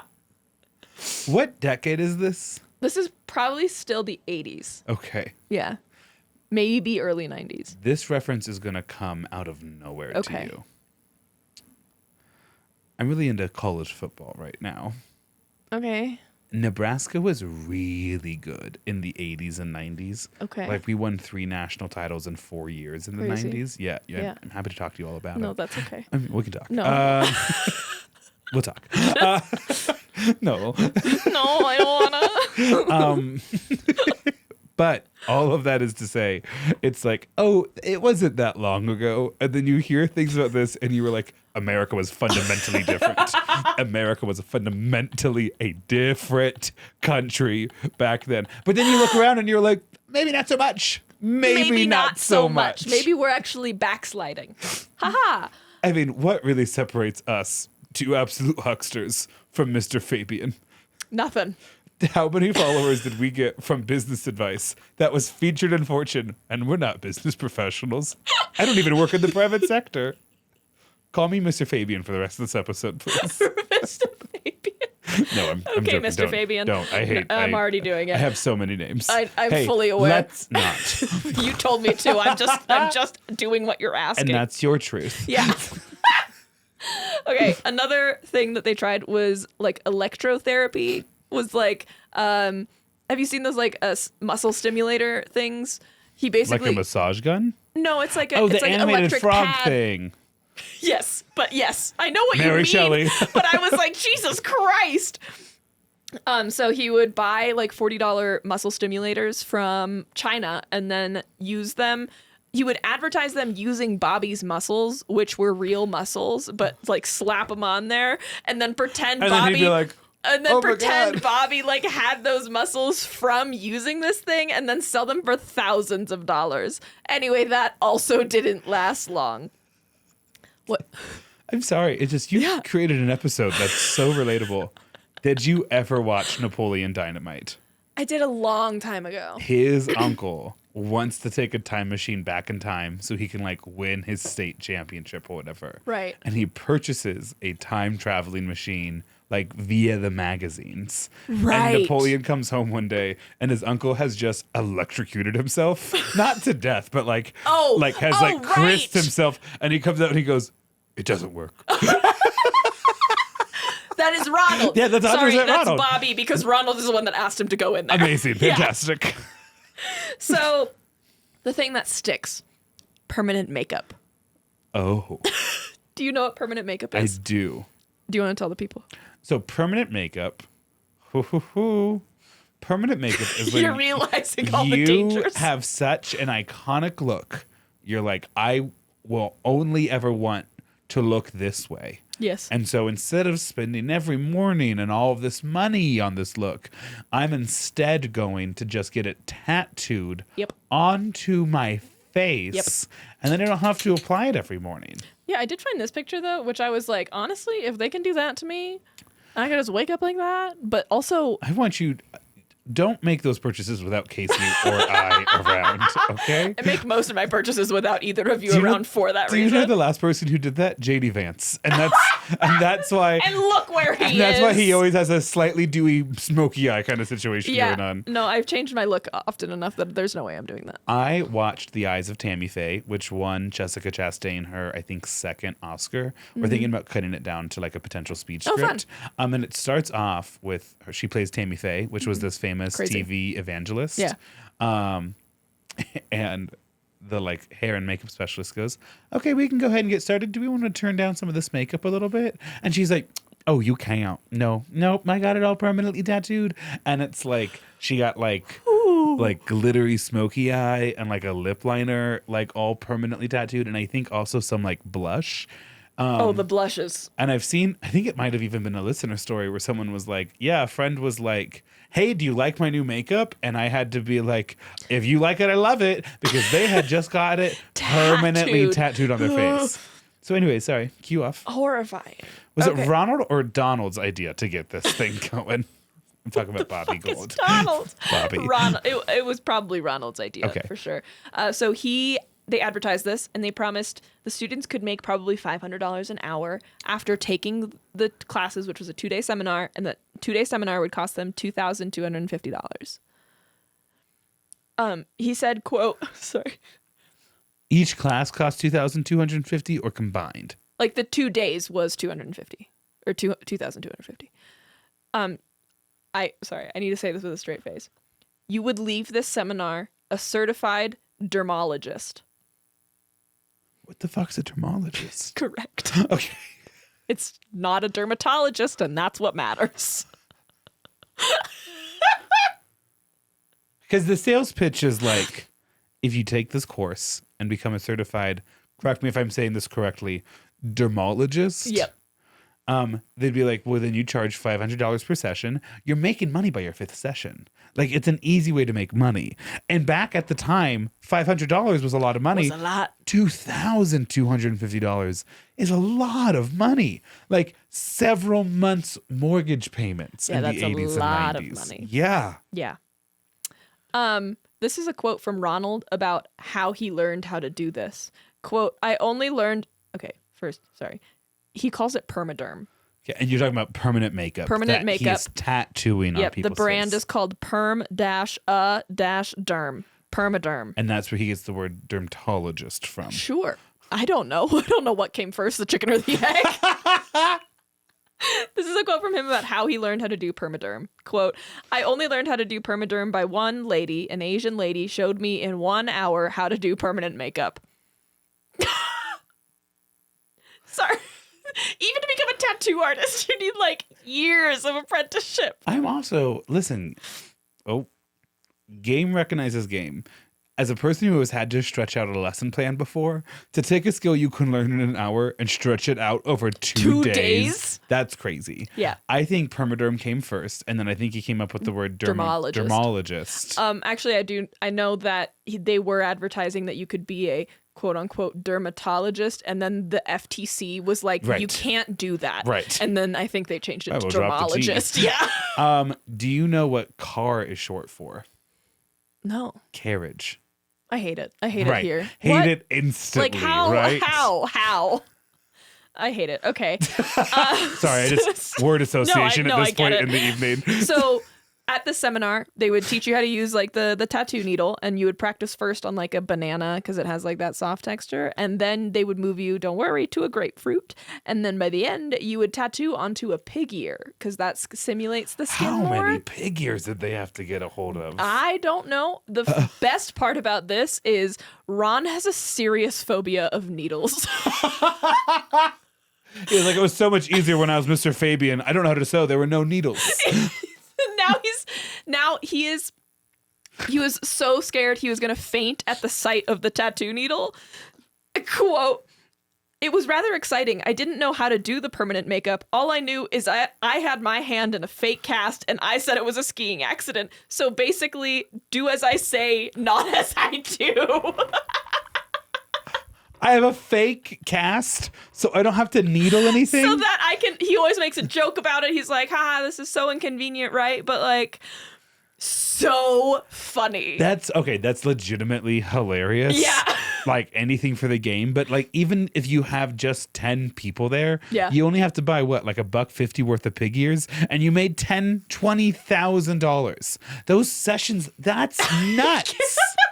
Yeah, to have a man come out in a fake cast. Here's the thing, the lecture circuit really is where it's at. Yeah. When Jacob and I were driving back after dropping you off to come back to Denver, we passed something, I think it was near Billings, Montana, and it was, the funniest name, but it was like women with suitcases. And I was like, what, is that a human trafficking thing? Can you Google that? I'm driving. And Jacob's like, yep, absolutely. It is a Protestant evangelical women's empowerment session. Oh. I was like, what? Can we go? And then he was like, holy shit, you would never guess the registration costs. And I was like, 100% I can guess the registration costs. It? Just like hundreds to thousands of dollars. Yeah. So anyway, he's hosting these tattooing seminars, doing no tattooing at the seminars. He's kind of just walking around the seminars and like giving instruction in the seminars. And then you leave a certified dermologist. And then there's one time where I think it was his first ever seminar where one of the women was like, well, you're the legend.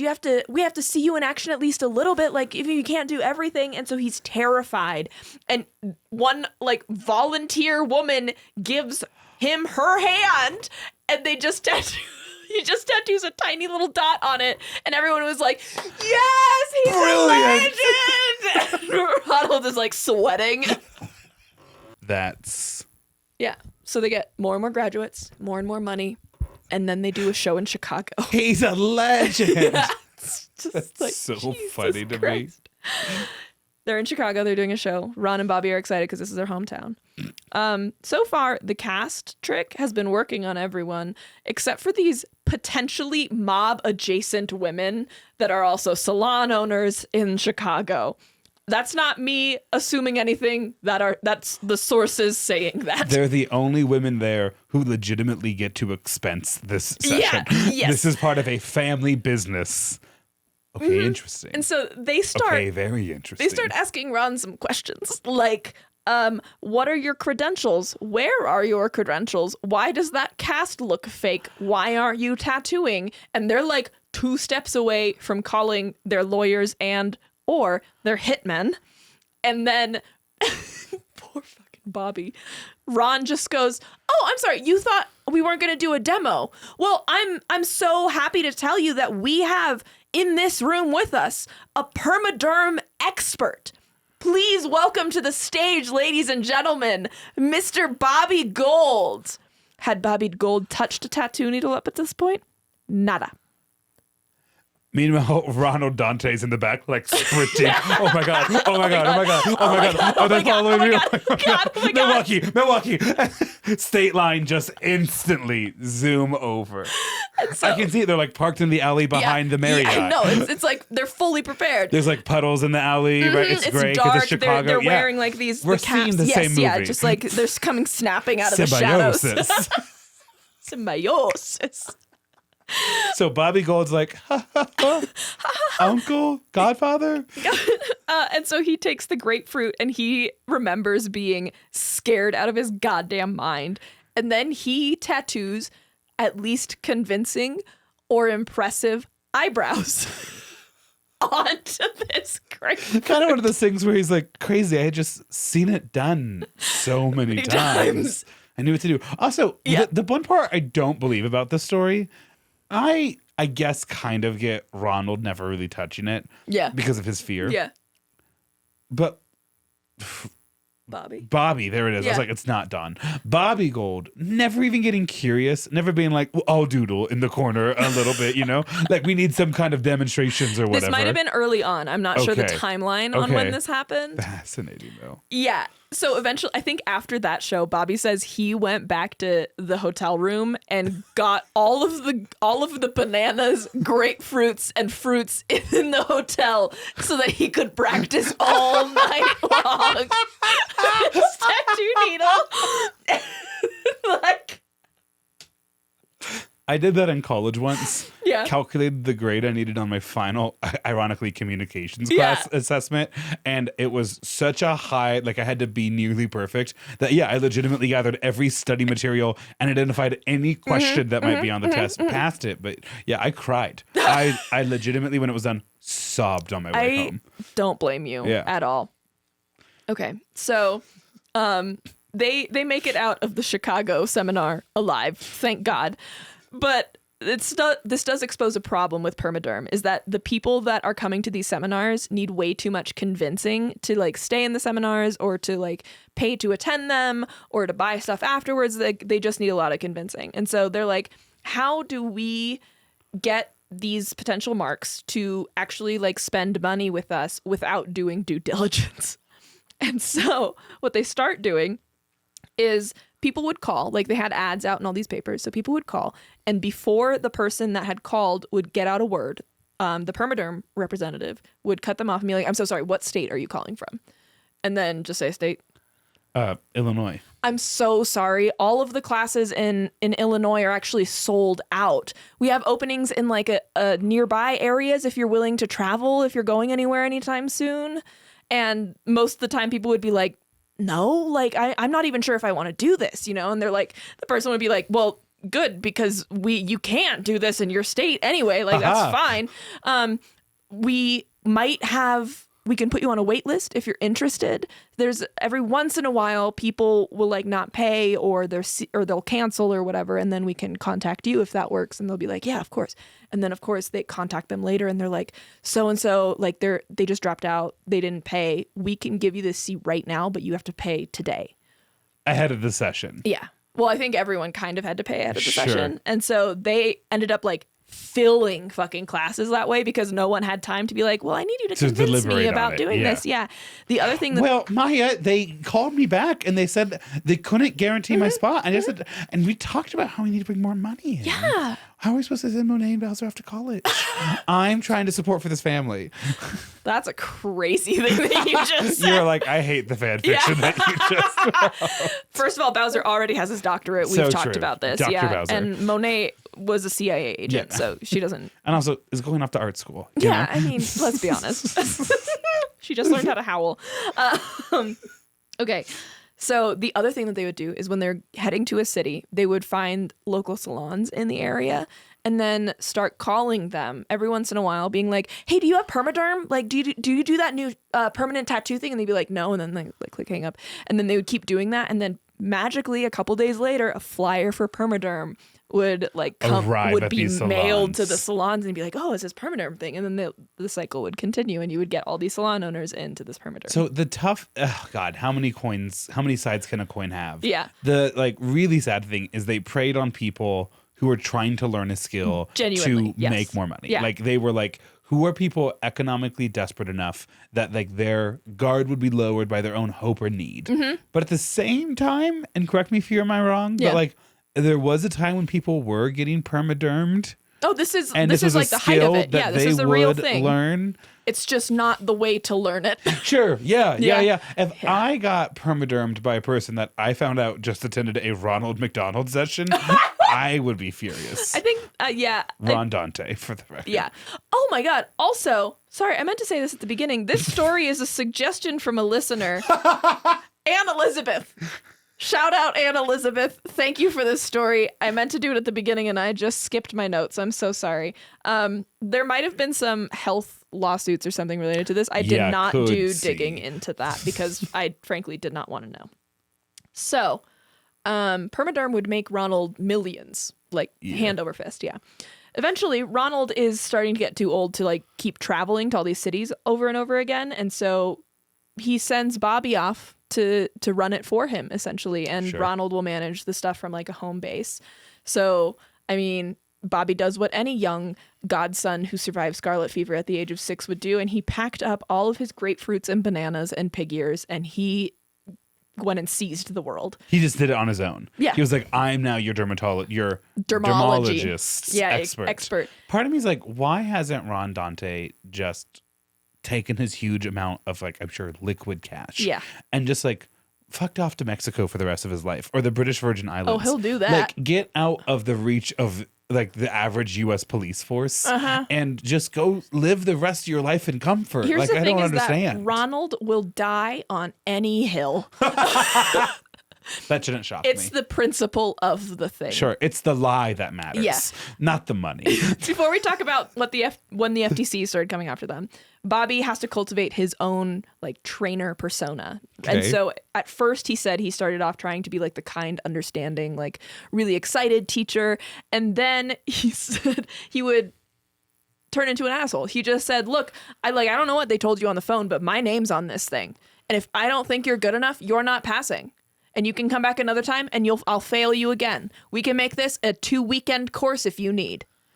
But you better buckle down and listen to what I'm saying. Tattoo that banana. Yeah. Yeah. Also, like, they're tattooing, like, eyelids is what they're getting certified to do, which is crazy to me. Eyelids, lips. Mm-hmm. Yeah. So the FTC starts to notice them. And like I mentioned, I think the initial contact was probably the FTC saying, you can't call them dermatologists. Do you want to tell them what the FTC stands for? The Federal Trade Commission. Mm-hmm. Yeah. I don't even know how to describe Monitors what they do. Yeah. more or less business practices. Yeah. In my head, they're like ads, but I know that that's absolutely not It's true. like false advertising, deceptive business practices. A bunch of for-profit colleges were hit by the FTC and stuff like that. Yes, I did see that. Yeah. So the case involving the dermatologist issue, I think maybe also was involved in a part where they said, hey, on your ads, you say that this is a painless procedure. And, like, you can't say that because tattooing is not a painless procedure. And I think they settled part of the civil case. I'm not sure, like, when each part of it came, but part of the stipulations with settling the civil case is that Ron then had to tell anyone who worked with him for the next 5 years that he had been indicted by the FTC. Among some other disclosures, which of course Ron would never do because that's the principle of the thing. I don't need to do that. Like, this is my business. And they wanted... I once beat a second-degree murder charge. I'm not going to admit to some fraud. This. Reminder, he's making millions. Right. Like, whatever. And so they want him to take painless out of their ad copy, and he is, like, refusing to. And I mean, to be totally honest, you have the money. You could definitely pay to replace those ads and also stay out of the FTC's limelight, you fucking scam artist. Jesus Christ. But Ronald refuses to give in, partially because of the principle and also because he thinks he's invisible. So the money he had to pay is a fine, but he then refused to pay that fine on the despite the fact he's making millions. Right. And I don't think the fine was that much, if I remember, like maybe a couple thousand.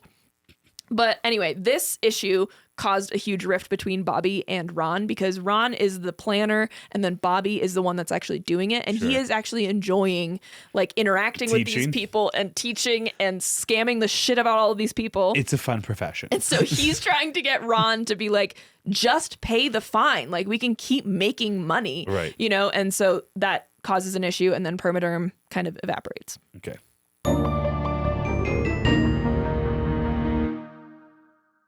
The next one, you're going to lose your goddamn mind. So Ron, for preface, does not have a college degree. Right. He claims he does. He partially from, I believe, his dad, probably before the divorce, was taught to be skeptical from a very young age of authority. And I mean, that's fair. So that's part of the reason he never got a real degree. He, however, would claim he got a master's from the University of Wisconsin and a PhD from Singapore University, which also doesn't add up with his earlier story that he grew up in Singapore, got his degree there. So now he's saying he grew up in Singapore and then got a degree in Wisconsin and then went back to Singapore, which I'm sure happens, but that's just a very different story from what I was told. And so he was like, a degree actually really does help people, like, get through and, like, make livings for themselves. And so I could just start a university. How hard could it be? Boys do it. And so he started, quote, a diploma mill that bestowed phony doctorates. What's it called? Columbia State University. Amazing. Fucking Columbia State University. Yep. And you're right. He would Amazing. absolutely lie and say it's a satellite university of Correct. the Columbia University, the Ivy League. I think it's just called Columbia. Yeah. So the model he was doing this off of was based off of correspondence school. Do you know what that is? Where like at before internet, you would Yes. like write in. Yeah. Like So they would- it's internet school, but through the mail. Yes, yeah. So they'll mail you textbooks, you do all your coursework, and then mail back tests and whatever. And then Right. at the end, after you get all your credits, they'll mail you a diploma. And so Ronald started enrolling into a bunch of these to see what stuff they would send him so that he could model his university after. I'm He like, did he his does his research. research. Like, you know, game respects game, I Right. guess. And so he just, Ronald believed university to just be a very expensive book club. And I was like, Well, shit.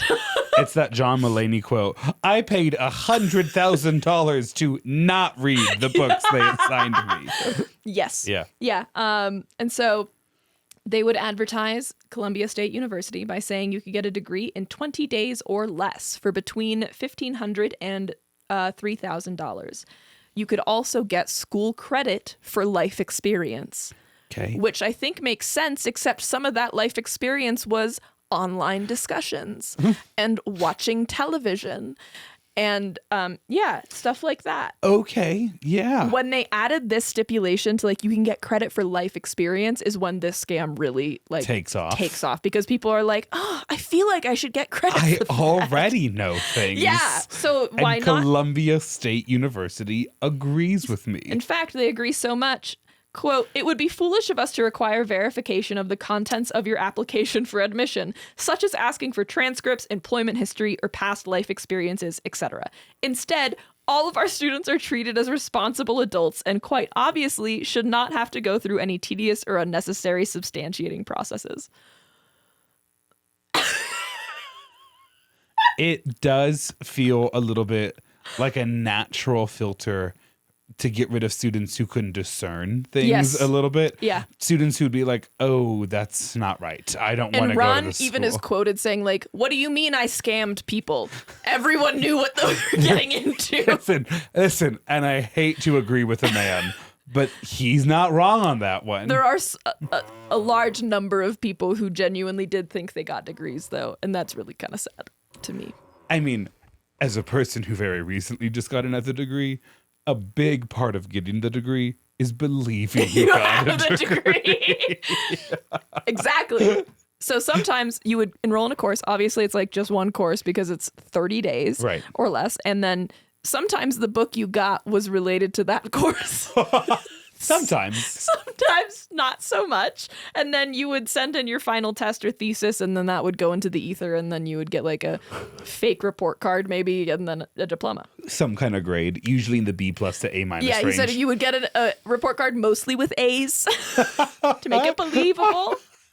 And so he's just trying to help people. In his mind, he genuinely thinks he's just doing good, that he is giving people who could use a degree to further their life and can't afford the time and money of going to college because he thinks for-profit universities themselves are a scam. And I was like, When I'm so progressive and he's so corrupt, we're actually somehow was like, making our way wait back a to minute. a point. Because he's right. I mean, a lot of college is like, I had the resources to access Yes. college. Or like, I mean, I don't need to get into the whole spiel. You guys know who we are. But like, he makes some interesting parallel points to reality. Yeah. He's not in reality per se, but I understand the world just he's flying around acting in. on reality in a very weird 100% way. he is. Yeah. God forbid a man have a dream and a It's hobby. true. That dream is owning a degree mill in San Clemente, California. Oh, you mean Columbia State? Yeah. Yeah. So most people, he admits, were in on the scam, and they understood that by paying this money and like putting this on their resume that they were taking a gamble. If they got caught, they could face unemployment or fraud charges from Got caught with from the government. what though? Lying on their resume. But like, they do legitimately have a degree from a place called Columbia State. But if they then if someone can prove that they knew that it was a scam, that it wasn't accredited? That's an issue. Okay. I don't know if I wrote this. I think I did, so I'll wait to say that. Quote, Ron hit upon a formula that worked, a formula that was deceptively simple and remarkably effective. It was basically a marketing strategy that targeted people who never finished college or graduate school, but who could be led to believe that through their life, work, and academic experience, they had more or less earned a bachelor's or master's or doctorate degree. All they had to do was complete minimal amount of work, pay the tuition, and Columbia State University would award them with the degree that they deserved. And that's capitalism, baby. Yeah, it is. So advertisements for Columbia State University went into everything. Particularly, I think the most effective was the penny savers, which were free newspapers outside of grocery stores. They also put it into airline magazines, The Economist and The Guardian. The Economist? Yes. It's like, what? who's in that ad department? Yeah. I mean, Ronald, obviously, Yeah. but It's like that scene from The Office where everyone turns around wearing a different wig. It's all Ronald. half the time you say it's like that scene from The Office, and I'm just prepared to go, yeah, sure it is. Yeah. You Yes. are a reliable narrator, so I believe you. That sounded fake. I do believe you. I have no way to fact check you. He got a lot of calls about Columbia State University, and so he realizes he struck gold. So he starts putting together like documentation and all this stuff. On the cover of the ad was a photo of Lyndhurst Mansion, which is a stately home in upstate New York, notably not owned or operated or part of a university or whatever, by Ronald Dante. It's actually very pretty if you want to look it up. I want to see what this like Columbia State. Look up Lyndhurst Mansion. I don't know if. Okay, so Lyndhurst Mansion, you said? Yeah, Lynd. Oh, I'd go there. Yeah, right. Yeah. Oh, like I'd go that there. mansion's beautiful. But also, like, that's a home. You would think that people would know that. You would sure think people would know that. Okay, great. Yeah. Continue. Yes. So Lyndhurst Mansion was not the only lie on this brochure. Notably, they listed Austin Henry Layard as the president. He died in 1894. Oh, okay. I think everyone on the board of directors that they listed also didn't exist or was a fictitious character or something like Or that. were dead. Yes. There is obviously no real campus or staff. What they did have, though, was merch, because you sure could buy a class ring. This man is so smart and so evil. So evil.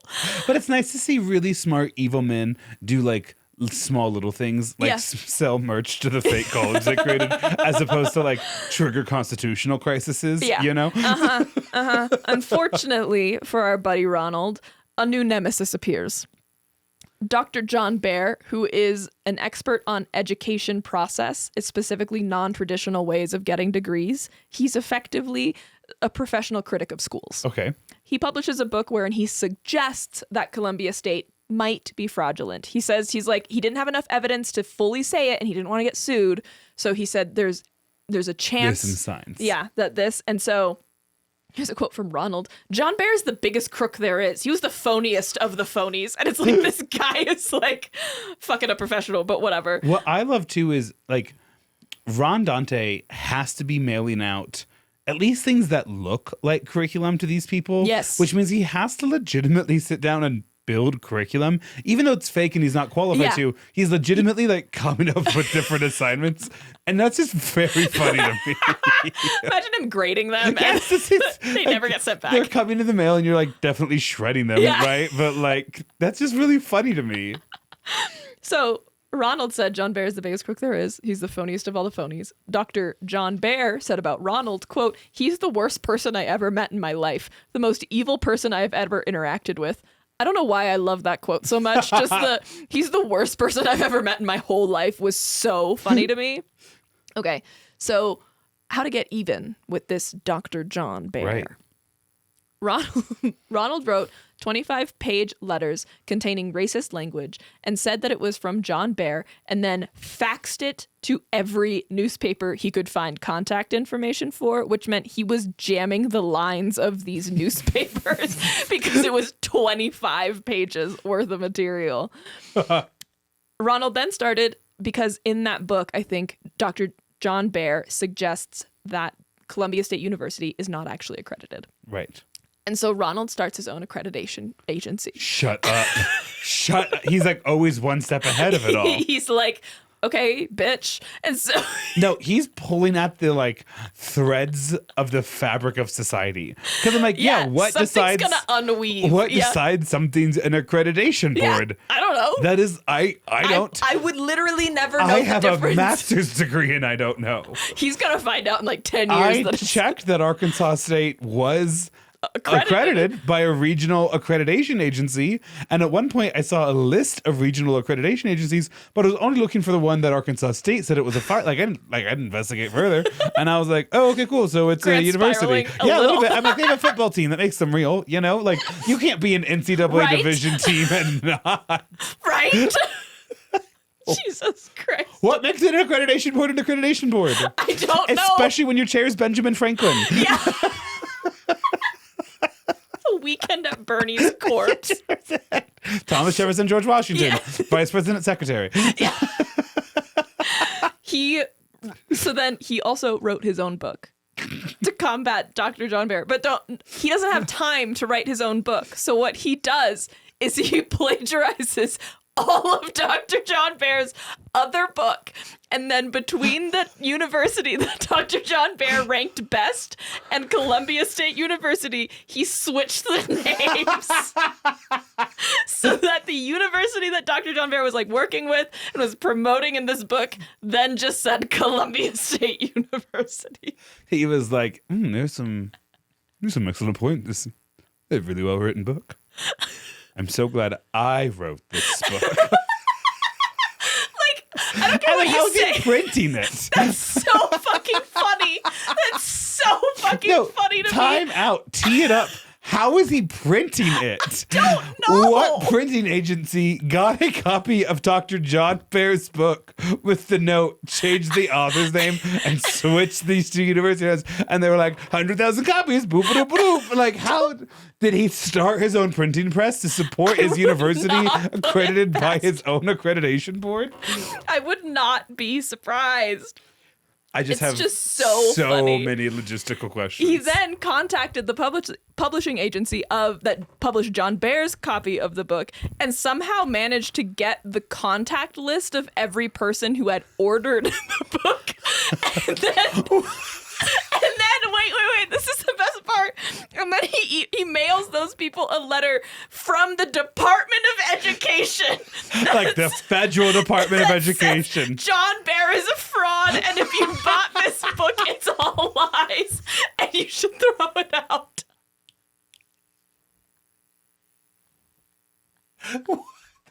There are no guardrails. There are no adults. No one's asleep at the switch. There's no one at the switch. Hi, I'm currently committing a crime. Can you give me a list of people I need to email? So it's like, how did you convince them to do that? I don't mean to keep teeing it up, but teeing it up again. That is what it's like to be an educator right now, by the way. Our emails are too public. Here's the thing. We need a website that says, if you want to email these teachers, it is just their first name _ last name @ and then our handle or whatever. But instead it's getting posted as these like very easy to download Excel sheets. No. And so I get emails all the time from promotional companies. The one I keep getting, do you want to host a German exchange student? No! I don't want a cat, let alone a 16-year-old from Berlin. What the fuck would I want that? And how did you get my email? I don't want a cat. What do you mean a 16-year-old from Berlin? Bitch, what? We kind of sit on that one. That's kind of my truth. That's so funny to me. I'm like legitimately like, I mean, God, I don't know, maybe one day, but like certainly not right now. Jesus Christ. Imagine how weirded out that kid would be. He just shows up and it's just me. Single man. Just me. Like, listen, I'm not saying young, but like not an old single man either. Just looking for someone to hang out with. They need to update their promotional materials to include just a picture of you and this kid. Yeah. Anyone can be Even this single, not dad. They just need to update their list and get me off of it. So all I'm saying is I get Ron Dante, who at one point was married to Lana Turner. Yeah. Forget that it's the same man. The same guy who sold permanent makeup tattoos is himself. And Mr. Fabian, don't forget. Is also the Department of Education and the accrediting board attached to the Department of Education and the #1 university in the country, Columbia According State. to a book he wrote. And an author. And a part-time hater. Yeah. Wait, this such a good segue. This next quote. Trying to ruin John Bear's life didn't take up all of Dante's time and energy. It was more like a hobby. Good. And that's the kind of hater I want to be, you know? Hobby. Well, the university's really running itself now, so. So John Bear now has to struggle to save face. Meanwhile, Ronald is making around $1 million a week. What? It obviously varies. He's like, yeah, I mean, we got Bobby Gold running the tattoo business. My book keeps selling really well. The university has never given out more degrees ever. We don't have to pay a thing on any of it because it's a lie. Top to bottom, it's a lie. Columbia State University, I think, gave out more degrees than the Columbia. At one point, I was like, okay. Sidebar, John Bear has some crazy books. I went to his Wikipedia page. Most of the books he's published are cookbooks. And then there's this one. Yeah, basically, yeah. But the one of the cookbooks, I didn't figure out which book was plagiarized. But one of the cookbooks names is The Blackmail Diet, Lose Weight or Else. And then there's another book literally called the New York Times #1 bestseller. And it's... John Bear lived long enough to see himself become the villain. It's like a book about the phenomena of the best-selling book, but I'm like, dude. No, you that's the most search engine optimized word for a book. Fucking incredible. So it'd be titled in a book like The Oprah Winfrey Book Club, an exploration of book clubs in America. But it's like oh. Okay. So John Bear's now dealing with his own shit. And we're now towards the end. Remember, at the end of Perm-a-Derm, the FTC banned him from making false claims about Perm-a-Derm or any other training course he currently offered or would offer, something that he had agreed to or signed or something like that. And now he's doing exactly what he said he wouldn't do in the form of Columbia State University. Right.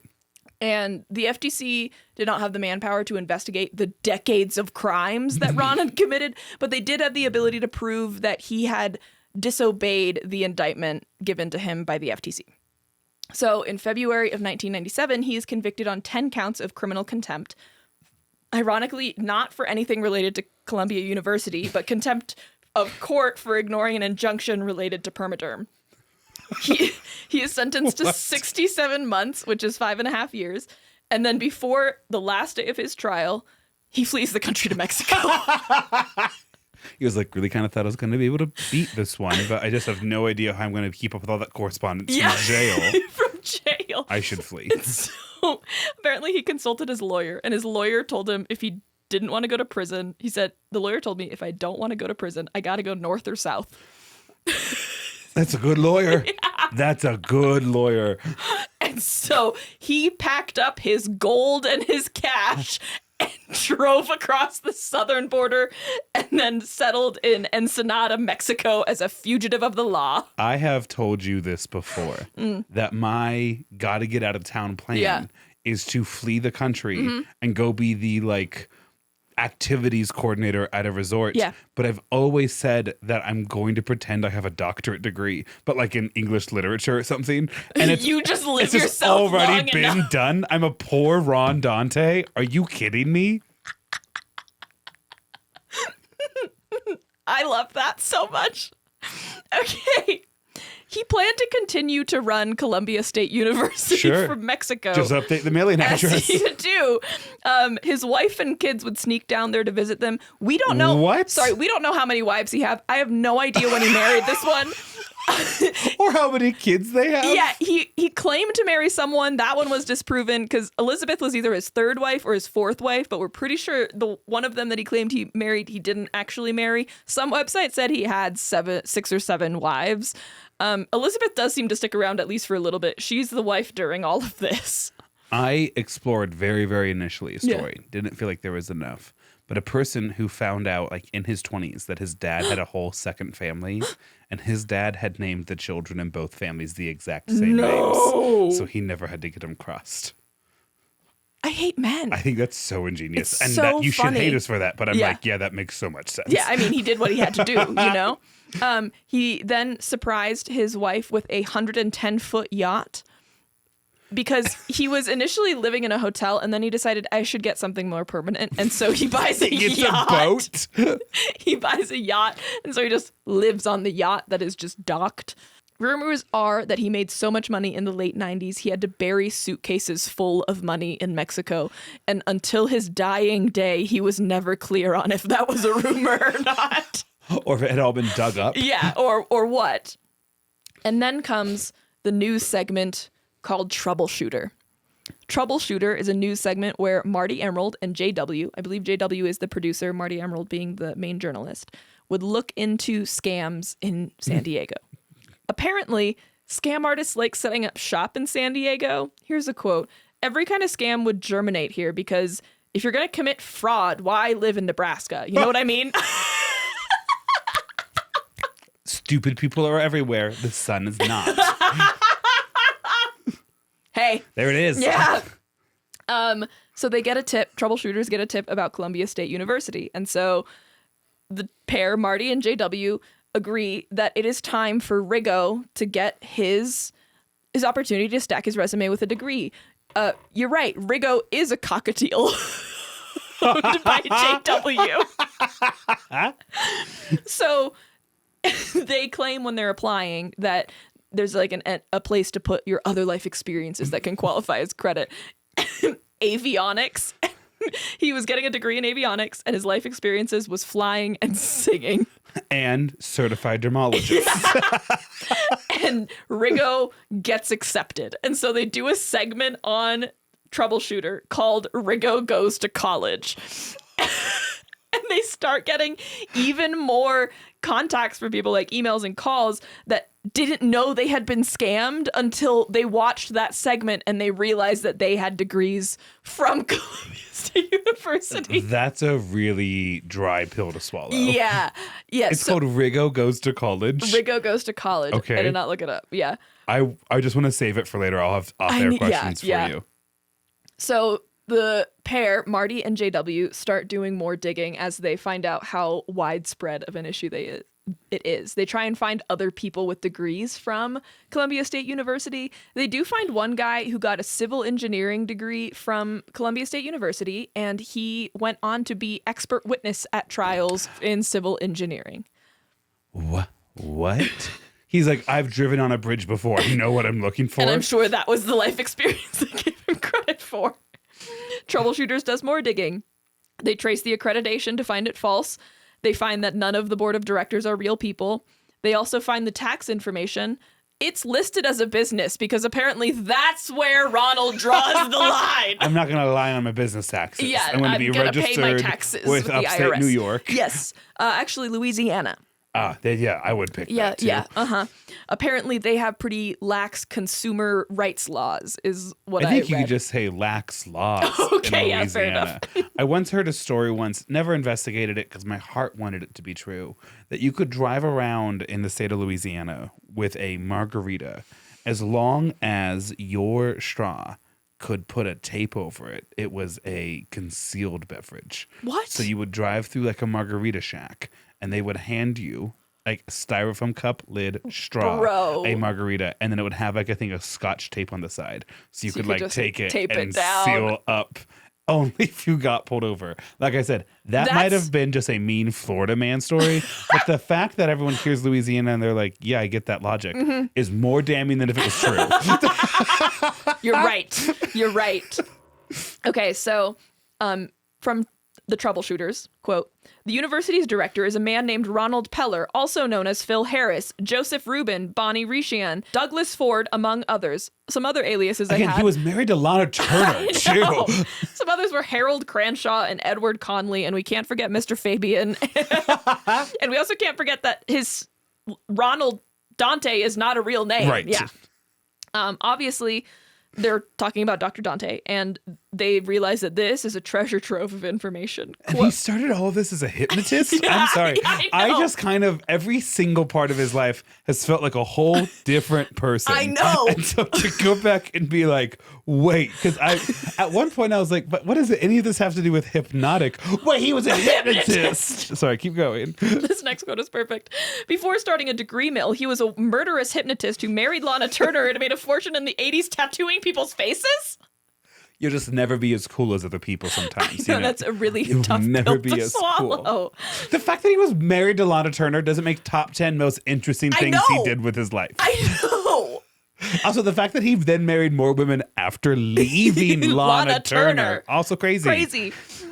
They find the address of Columbia State University in Louisiana. Apparently, the world of degree mills basically lives in Louisiana because they have the weakest consumer protection laws. They don't find a campus, obviously. They do find a mailbox in a strip mall associated with that address.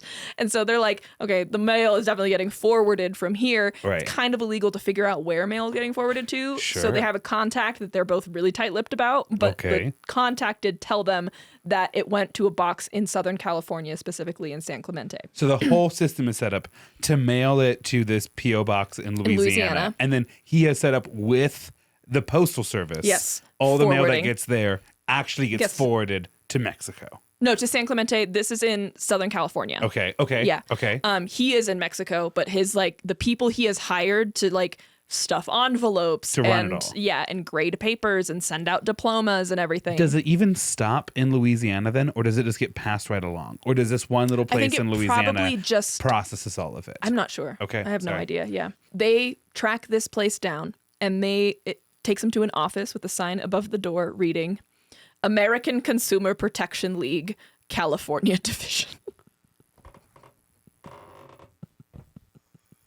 Is that real? No. Okay. So sorry. Little geography for the majority of you who are listening and don't know this. I spent 2 summers living down in Southern California. San Clemente is right next to San Diego. Oh, yeah. No. Oh, yeah. It's like Denver, Lakewood, right next to each other. For this being a local crew who didn't know it was coming out of San Clemente, it couldn't have been closer. Mm-hmm. Second, this fraudulent university that is getting all of its mail forwarded to it from Louisiana is labeled the American Consumer Protection Bureau. California Division. We need more leagues. We do need more leagues. Continue. And so they knock on the door. Apparently this is part of the investigative journalism Marty does. There's always jokes that she gets doors slammed in her face a lot. And is Rigo there with them? The real questions. No one, they see the camera crew and people at the door. They kind of turn and they send out a representative. And no one admits to knowing Ronald. And they eventually get tired of answering questions. And so they close the door in Marty's face. And then they put the camera up to the window and they can see in the backs over someone's head a framed photo of Ronald Dante. That feels like a cut from The Office. That's so funny. Why would you hang a picture of the boss? I don't know. I think there's an issue. I don't respect anyone enough to hold a picture of them. I technically have a picture of Frida Kahlo in my classroom. Okay, I'll do that. But she's dead. I think the story goes that he put that photo up himself because he thought it made The Office look more official. Sure. Yeah. The other thing that camera can see is all of the Columbia State University paraphernalia in there that is getting stuffed into envelopes and sent out and the in merch boxes that they're selling. And the merch and everything like that. The only way that they're able to, with certainty, connect Ron Dante to Columbia State University is because of the portrait he hung in that office. His own narcissism. Yup. Meanwhile, Ronald is down in Ensenada, Mexico. Absolutely. Living on his $1.5 million, 110-foot yacht. And he's paragliding. He's hanging out on his yacht. He's just overall throwing money around. I mean, the United States technically knows that it's Ronald Dante, but they would then have to ask the Mexican government to extradite him. Right. And the feds are probably not going to pay that amount of money for, like, he is a big fish, but he's not a big fish in the world of big fish, you know? And so he wasn't a big enough player for the feds to pay to have him extradited. He's now in his late 60s. And so he's thinking he is just made in the shade in Mexico. And then in 1998, ABC 2020's Brian Ross tries to find him on his boat. So they're asking him about Columbia State University. And they're like, did you run Columbia State University? And then Ronald is like, I mean, yeah, but I was actually forced to by, like, people above me and, like, all this shit. And the journalists are adamant and keep asking questions. And then they kind of switch tactics a little bit. They start complimenting Ronald and saying, like, I mean, if you did this, you're like the greatest con man to ever live. And Ronald is like, I mean, if it were true, I would love to be the... It's just like you could see him slowly kind of wearing down. Right, trying to take the credit for it. And then they start complimenting how effective Columbia State University is. And they're like, is it true you can get a degree in less than 30 days? And then Ronald's like, well, it's less than like 25 days and all this stuff. And all Ronald needs to do to live out the rest of his days, really, is to shut up. Literally, like, shut the fuck up. Mm-hmm. And... tale as old as time. And then he invites the journalists onto his yacht and they have drinks. And that interview airs in 2000. But I mean, the tapes were there. Sure. And I'm sure did not help. On July 6th of either 97 or 98, the FBI raided the places related to Columbia State University. Okay. And they're able to track down how many degrees are out there in the workforce. There were police chiefs, there were magistrates, there was NASA employees, there was engineers, and 2 employees in Clinton's White House.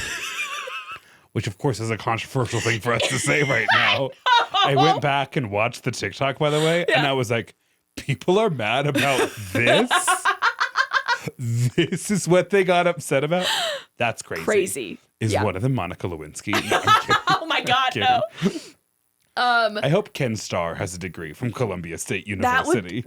That would be incredible karma. That would be incredible. Magistrates means they're like county judges. Yeah. Yeah.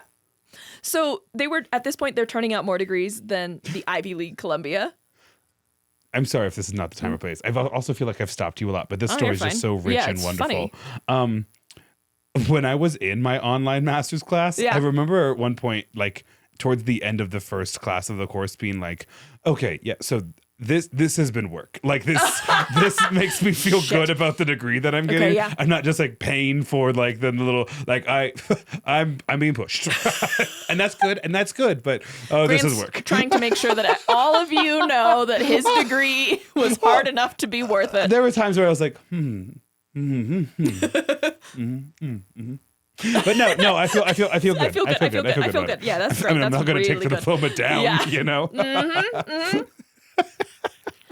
Quote, this is from a quote from Ron. Quote, Columbia State University was a college which made me a fortune. Dr. John Baer said, quote, his ads only said, yes, it's legal. And he persuaded an awful lot of people. He says it's $72 million worth that was probably like paid to Columbia State University. Another source said it was 20 million between 96 and 98. And then there's other sources that just said 10 to 20, but it was unclear on timeframes. Here's a quote. And the tricky thing is, no, it wasn't legal. No, it absolutely was not legal. Okay. Yeah, 100% was not legal. You got it. Ronald Dante says, quote, they knew what they were getting into. Everyone knew what they were getting into. There were 38 people from the White House that had gotten my diploma. 38. Without that, they wouldn't have gotten the job. What?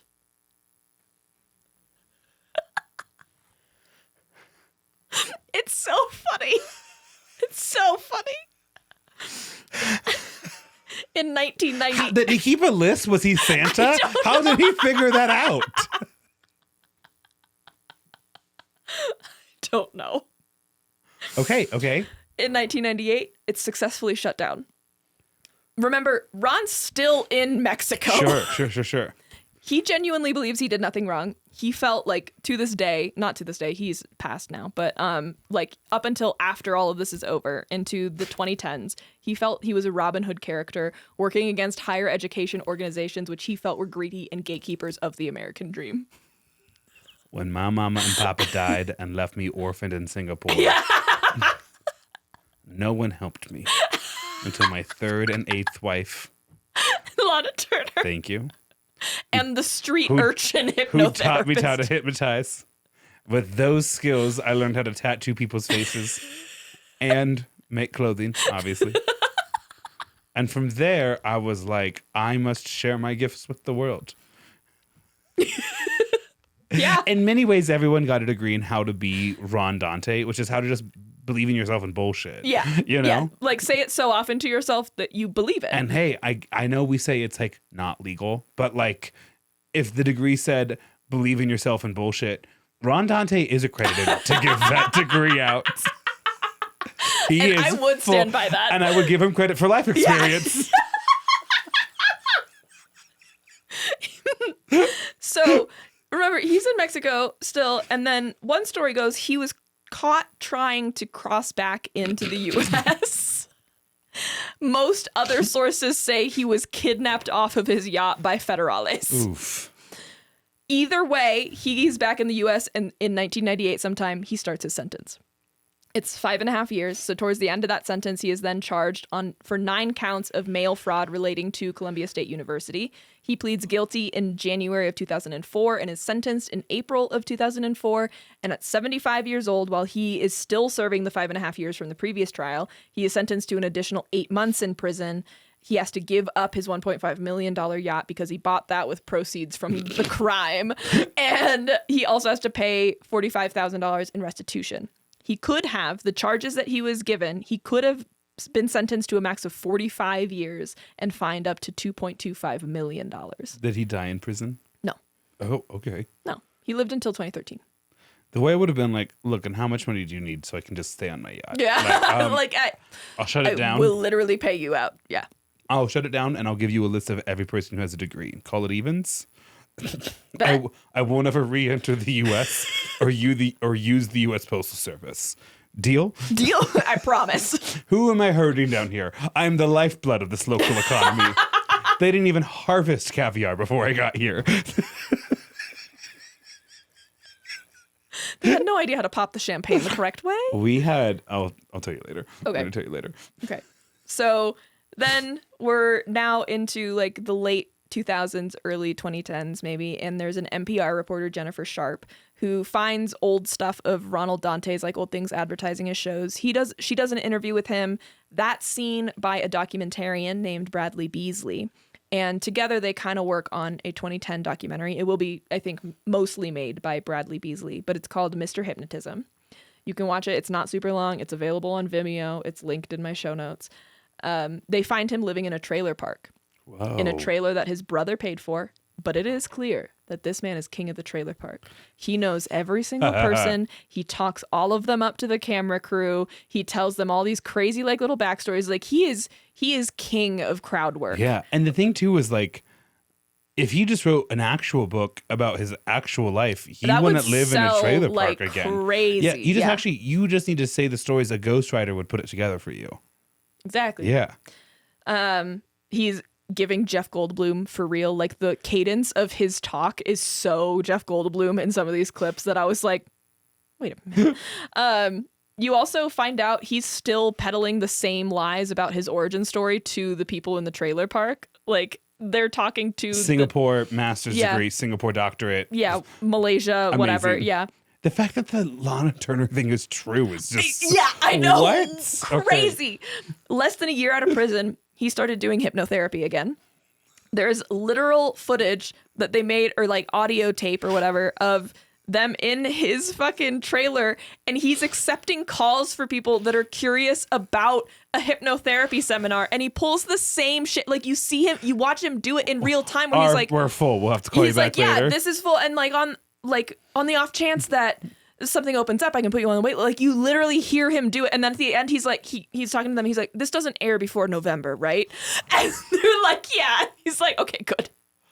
Listen, my mama, who is dead, always said, you'll never starve if you're a certified hypnotherapist. Dermologist. Yes, it's legal. Yes, it's legal. As part of this documentary, I don't think it got aired. He did do like a final show. And I think he was honestly just too old to pull off some of the stunts. And so I think it was disappointing for him. I didn't see the footage in the documentary, so that makes me think it's not there, but maybe it's there. And this is a photo of him showing off a video of one of his performances at that amusement park that you said you'd been to. Knott's Berry Farm. Yeah. Mm-hmm. Yeah. It's just such a dad. This whole thing. Describe it to the people. So first, it's in a classic 100-pound TV where the screen is made of glass, and then it goes on for half a mile behind him. And it's him kind of honestly looking like a young Bill Clinton on screen. Yeah. And then outside of it, it looks like a man who's asking if you've heard about what the government is putting in the water. Yeah. As his hair He's taking is a up. selfie of him with a TV playing a video of him. And current day picture of him has his glasses necklace on as it hangs. And then that's crazy because he actually has a second pair of glasses on right now. I don't know if you caught that. No, I did not, actually. That's so funny. Yeah. You can just tell when they leave, he's going to smoke a pack of cigarettes on a lazy boy. Yeah. You know? You want to read the top quote on the final Absolutely. section? This is the last section, legacy. Okay. Quote. Ronald Dante, more than anyone I've ever seen or heard of, understood human desire. He could spot what people wanted, what their dreams were, from a glance, from a tick, from the shortest of conversations. He would stand there, always ready to swoop in and be the person, or at least seem like the person, who could make your dreams a reality. I just love that quote. It's a fantastic quote. Right? And one I fully agree with right now. So this is just the last little bit of his legacy. In 1986, so this is before a lot of this happened, Ronald is correctly featured in the Guinness Book of World Records for receiving $3 million for one of his seminars that he conducted June 1st through 2nd in 86. It was the higher lecture fee up until that point. That's just shy of $9 million today. It makes you wonder, why did he even start a fake university? I know. That's clearly enough money to live on. I don't get it. He's just a person that got so close to the line of what is and isn't legal so regularly that when he crossed it, it felt just like a continuation. He was like, what? Yeah. Yeah. In 2010, Massachusetts attorney and candidate for Congress, Jeff Perry, disclosed that he had paid several $1,000s to Columbia State University for a degree. He would later Massachusetts and Colorado are maybe the only two places that will not vote for you if they find out about that. He would later get legit degrees. Good. I think about in 2006, Ronald developed cancer, and so that would slowly develop. And then in 2013, he would pass due to cancer at the age of 83. Wow. And now we're going to do some last quotes from him. This is on being a con man. Quote, "What I do is simple. Anybody can do it. I think anybody can do it. It's stage presence." Interviewer, this is a question. Quote, "What do you say to critics that say Ronald Dante is smart, he's charming, he's witty, but ultimately he's a con artist or a scam artist?" I say they're right. Quote, "I said what people wanted to hear, just like all con men do, but entertainers do the same thing, don't they? Every entertainer does the same thing. Every reality show that you watch now is a con. Yeah, I was a con man. I was a good con man." Well, that's it. I mean, speak your truth, King. Yeah, 10 out of 10 recommend watching the documentary. Did have victims, but in the world of con men, maybe a limited number of victims. Yeah. He didn't trap them into a multi-level marketing scheme like Herbalife or essential oils is. Or a quick hit and he was out. but they don't have you on the hook forever. Or steal like literally all of someone's life savings, Right. like Victor Lustig did. I mean, there are still victims, but he's just a petty bitch, and I love that. Sure. And like, I understand, that stuff where it's like, like you can't be pretending people are engineers when they're not, No, that one's pretty, yeah. But at the same time, he made a lot of people's dreams come true who otherwise didn't have access to that dream. And I don't mean to like Silver Linings Playbook this, but like he might have dramatically improved the lives of some people. Yeah. Especially if they lived in a part of the country that didn't hear about what happened at the end. There, on one of the interviews, that guy, Dr. John Barry, or whatever the fuck his name was, John Bear, said there, if you Right, John Bear, that whole scene. if you'll look close enough, you can still find people who have what he called ticking time bombs of degrees from Columbia State University on like their resumes. Buried in there. Yeah. Interesting. Yeah. All right. Crazy. And that's why I'm a huge supporter of public land grant universities. I can't relate.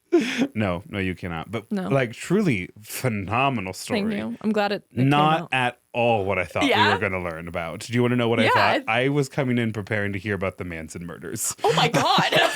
Well, that's kind of what he did to his supporters. Kind of. Right.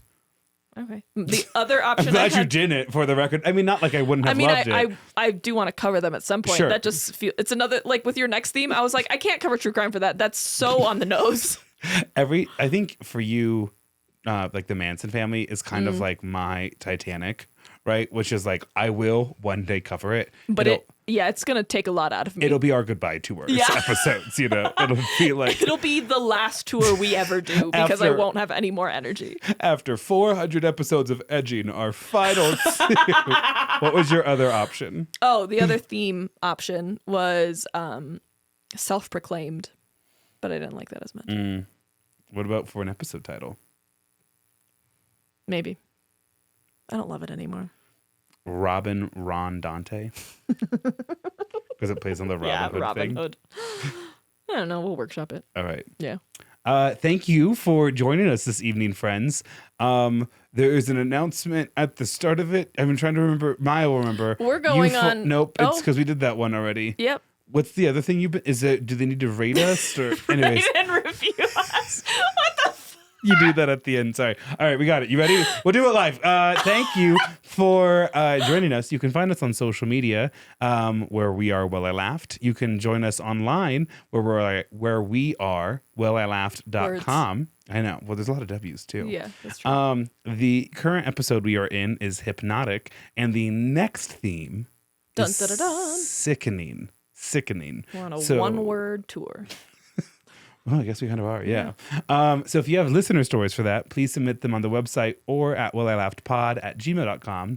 We have additional content where we spill even more fun little goss on Patreon, and I don't know what major holidays coming up. We can freak some of your friends out by reading information that we shouldn't know about them for Halloween, only on Cameo. I love